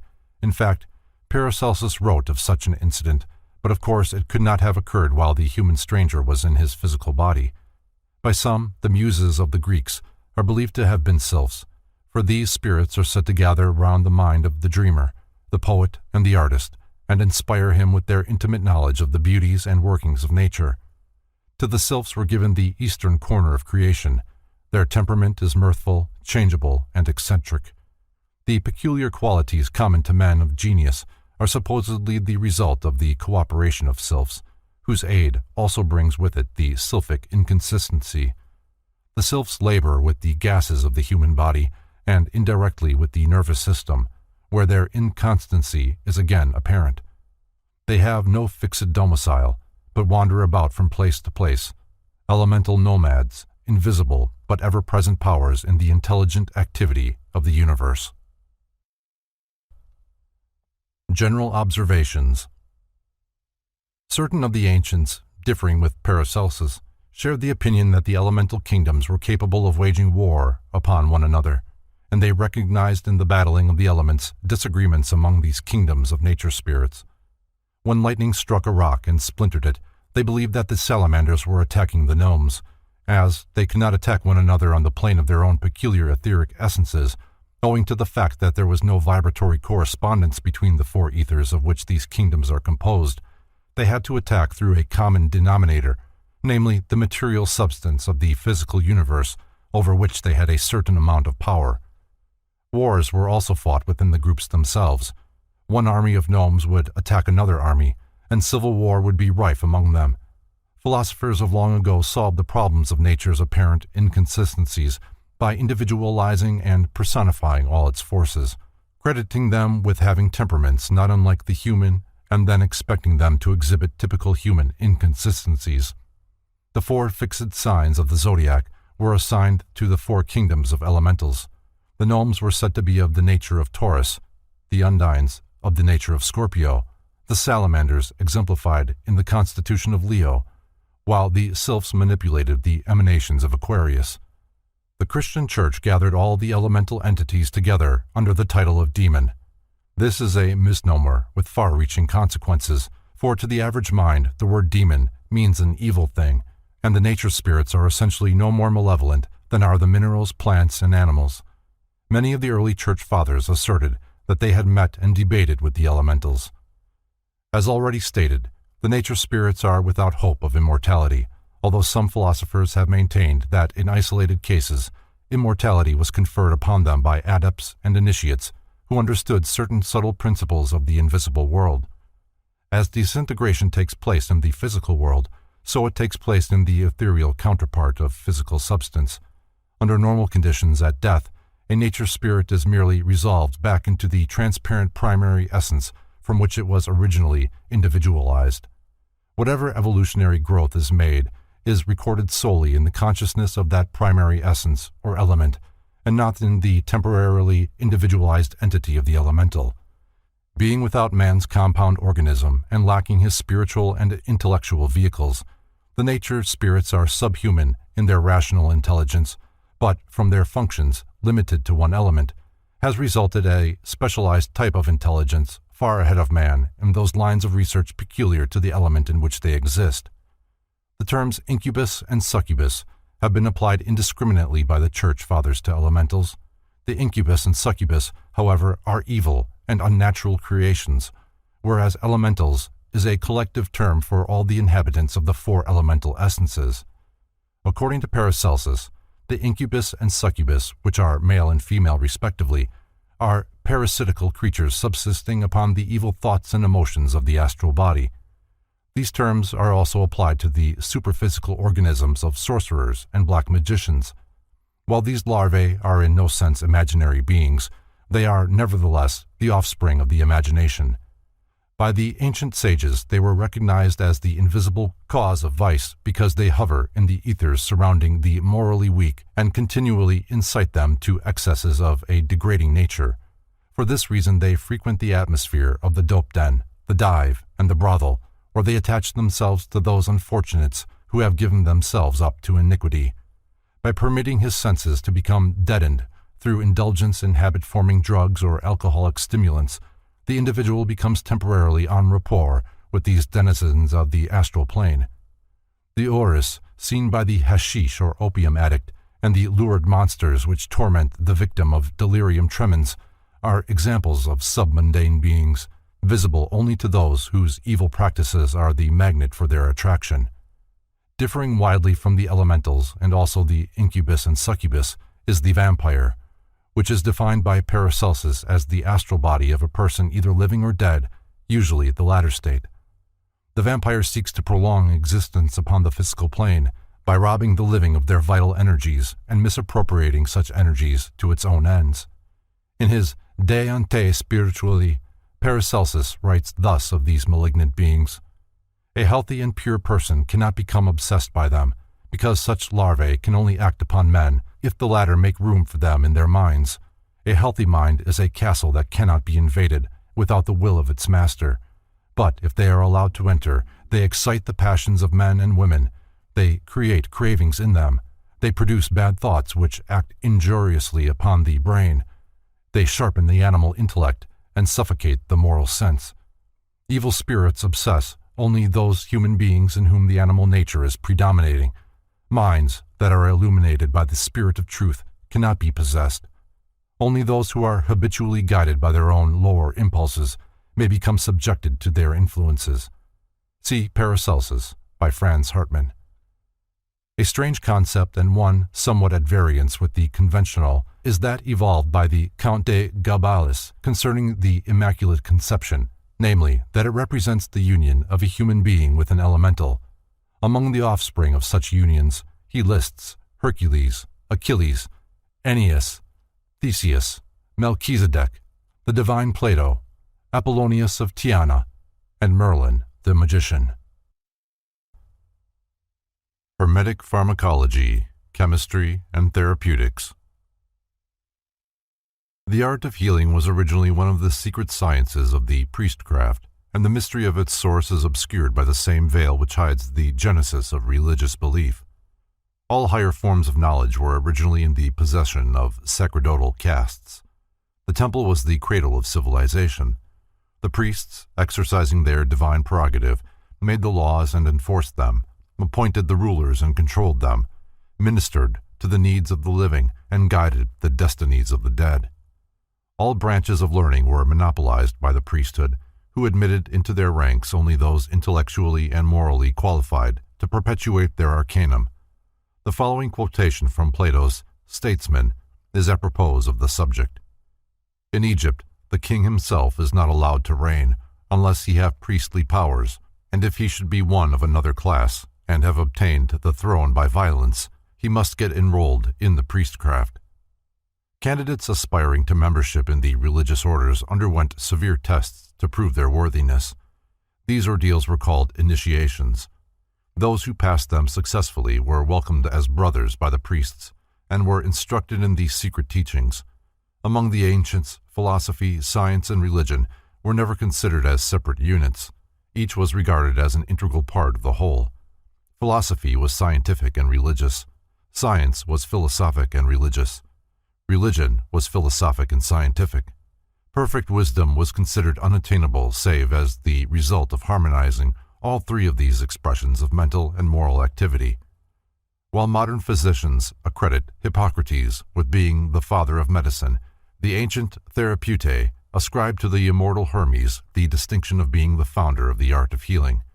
Clemens Alexandrinus, in describing the books purported to be from the stylus of Hermes, divided these sacred writings into 6 general classifications, one of which, the Pastophorus, was devoted to the science of medicine. The Smaragdine, or emerald tablet, found in the valley of Ebron, and generally accredited to Hermes, is in reality a chemical formula of a high and secret order. Hippocrates, the famous Greek physician during the 5th century before Christ, dissociated the healing art from the other sciences of the temple, and thereby established a precedent for separateness. One of the consequences is the present widespread crass scientific materialism. The ancients realized the interdependence of the sciences. The moderns do not, and as a result, incomplete systems of learning are attempting to maintain isolated individualism. The obstacles which confront present-day scientific research are largely the result of prejudicial limitations imposed by those who are unwilling to accept that which transcends the concrete perceptions of the 5 primary human senses. The Paracelsian system of medical philosophy. During the Middle Ages, the long-ignored axioms and formulae of Hermetic wisdom were assembled once more and chronicled, and systematic attempts were made to test their accuracy. To Theophrastus of Hohenheim, who called himself Paracelsus, a name meaning greater than Celsus, the world is indebted for much of the knowledge it now possesses of the ancient systems of medicine. Paracelsus devoted his entire life to the study and exposition of Hermetic philosophy. Every notion and theory was grist to his mill, and, while members of the medical fraternity belittle his memory now as they opposed his system then, the occult world knows that he will yet be recognized as the greatest physician of all times. While the heterodox and exotic temperament of Paracelsus has been held against him by his enemies, and his wanderlust has been called vagabondage, he was one of the few minds who intelligently sought to reconcile the art of healing with the philosophic and religious systems of paganism and Christianity. In defending his right to seek knowledge in all parts of the earth and among all classes of society, Paracelsus wrote, "Therefore I consider that it is for me a matter of praise, not of blame, that I have hitherto and worthily pursued my wanderings. For this I will bear witness respecting nature. He who will investigate her ways must travel her books with his feet. That which is written is investigated through its letters, but nature from land to land, as often a land, so often a leaf. Thus is the codex of nature, thus must its leaves be turned." Paracelsus, by John Maxim Stillman. Paracelsus was a great observationalist, and those who knew him best have called him the second Hermes and the Trismegistus of Switzerland. He traveled Europe from end to end and may have penetrated Eastern lands while running down superstitions and ferreting out supposedly lost doctrines. From the gypsies he learned much concerning the use of simples, and, apparently from the Arabians, concerning the making of talismans and the influences of the heavenly bodies. Paracelsus felt that the healing of the sick was of far greater importance than the meaning of an orthodox medical standing, so he sacrificed what might otherwise have been a dignified medical career, and at the cost of lifelong persecution, bitterly attacked the therapeutic systems of his day. Uppermost in his mind was the hypothesis that everything in the universe is good for something, which accounts for his cutting fungus from tombstones and collecting dew on glass plates at midnight. He was a true explorer of nature's arcanum. Many authorities have held the opinion that he was the discoverer of mesmerism, and that Mesmer evolved the art as the result of studying the writings of this great Swiss physician. The utter contempt which Paracelsus felt for the narrow systems of medicine in vogue during his lifetime, and his conviction of their inadequacy, are best expressed in his own quaint way. But the number of diseases that originate from some unknown causes is far greater than those that come from mechanical causes, and for such diseases our physicians know no cure, because not knowing such causes they cannot remove them. All they can prudently do is to observe the patient and make their guesses about his condition, and the patient may rest satisfied if the medicines administered to him do no serious harm and do not prevent his recovery. The best of our popular physicians are the ones that do least harm, but unfortunately some poison their patients with mercury, others purge them or bleed them to death. There are some who have learned so much that their learning has driven out all their common sense, and there are others who care a great deal more for their own profit than for the health of their patients. A disease does not change its state to accommodate itself to the knowledge of the physician, but the physician should understand the causes of the disease. A physician should be a servant of nature, and not her enemy. He should be able to guide and direct her in her struggle for life, and not throw, by his unreasonable interference, fresh obstacles in the way of recovery. From De Paragranum, translated by Franz Hartmann. The belief that nearly all diseases have their origin in the invisible nature of man, the astrum, is a fundamental precept of Hermetic medicine, for while Hermetists in no way disregarded the physical body, they believed that man's material constitution was an emanation from, or an objectification of, his invisible spiritual principles. A brief but fairly comprehensive resume of the Hermetic principles of Paracelsus follows. There is one vital substance in nature upon which all things subsist. It is called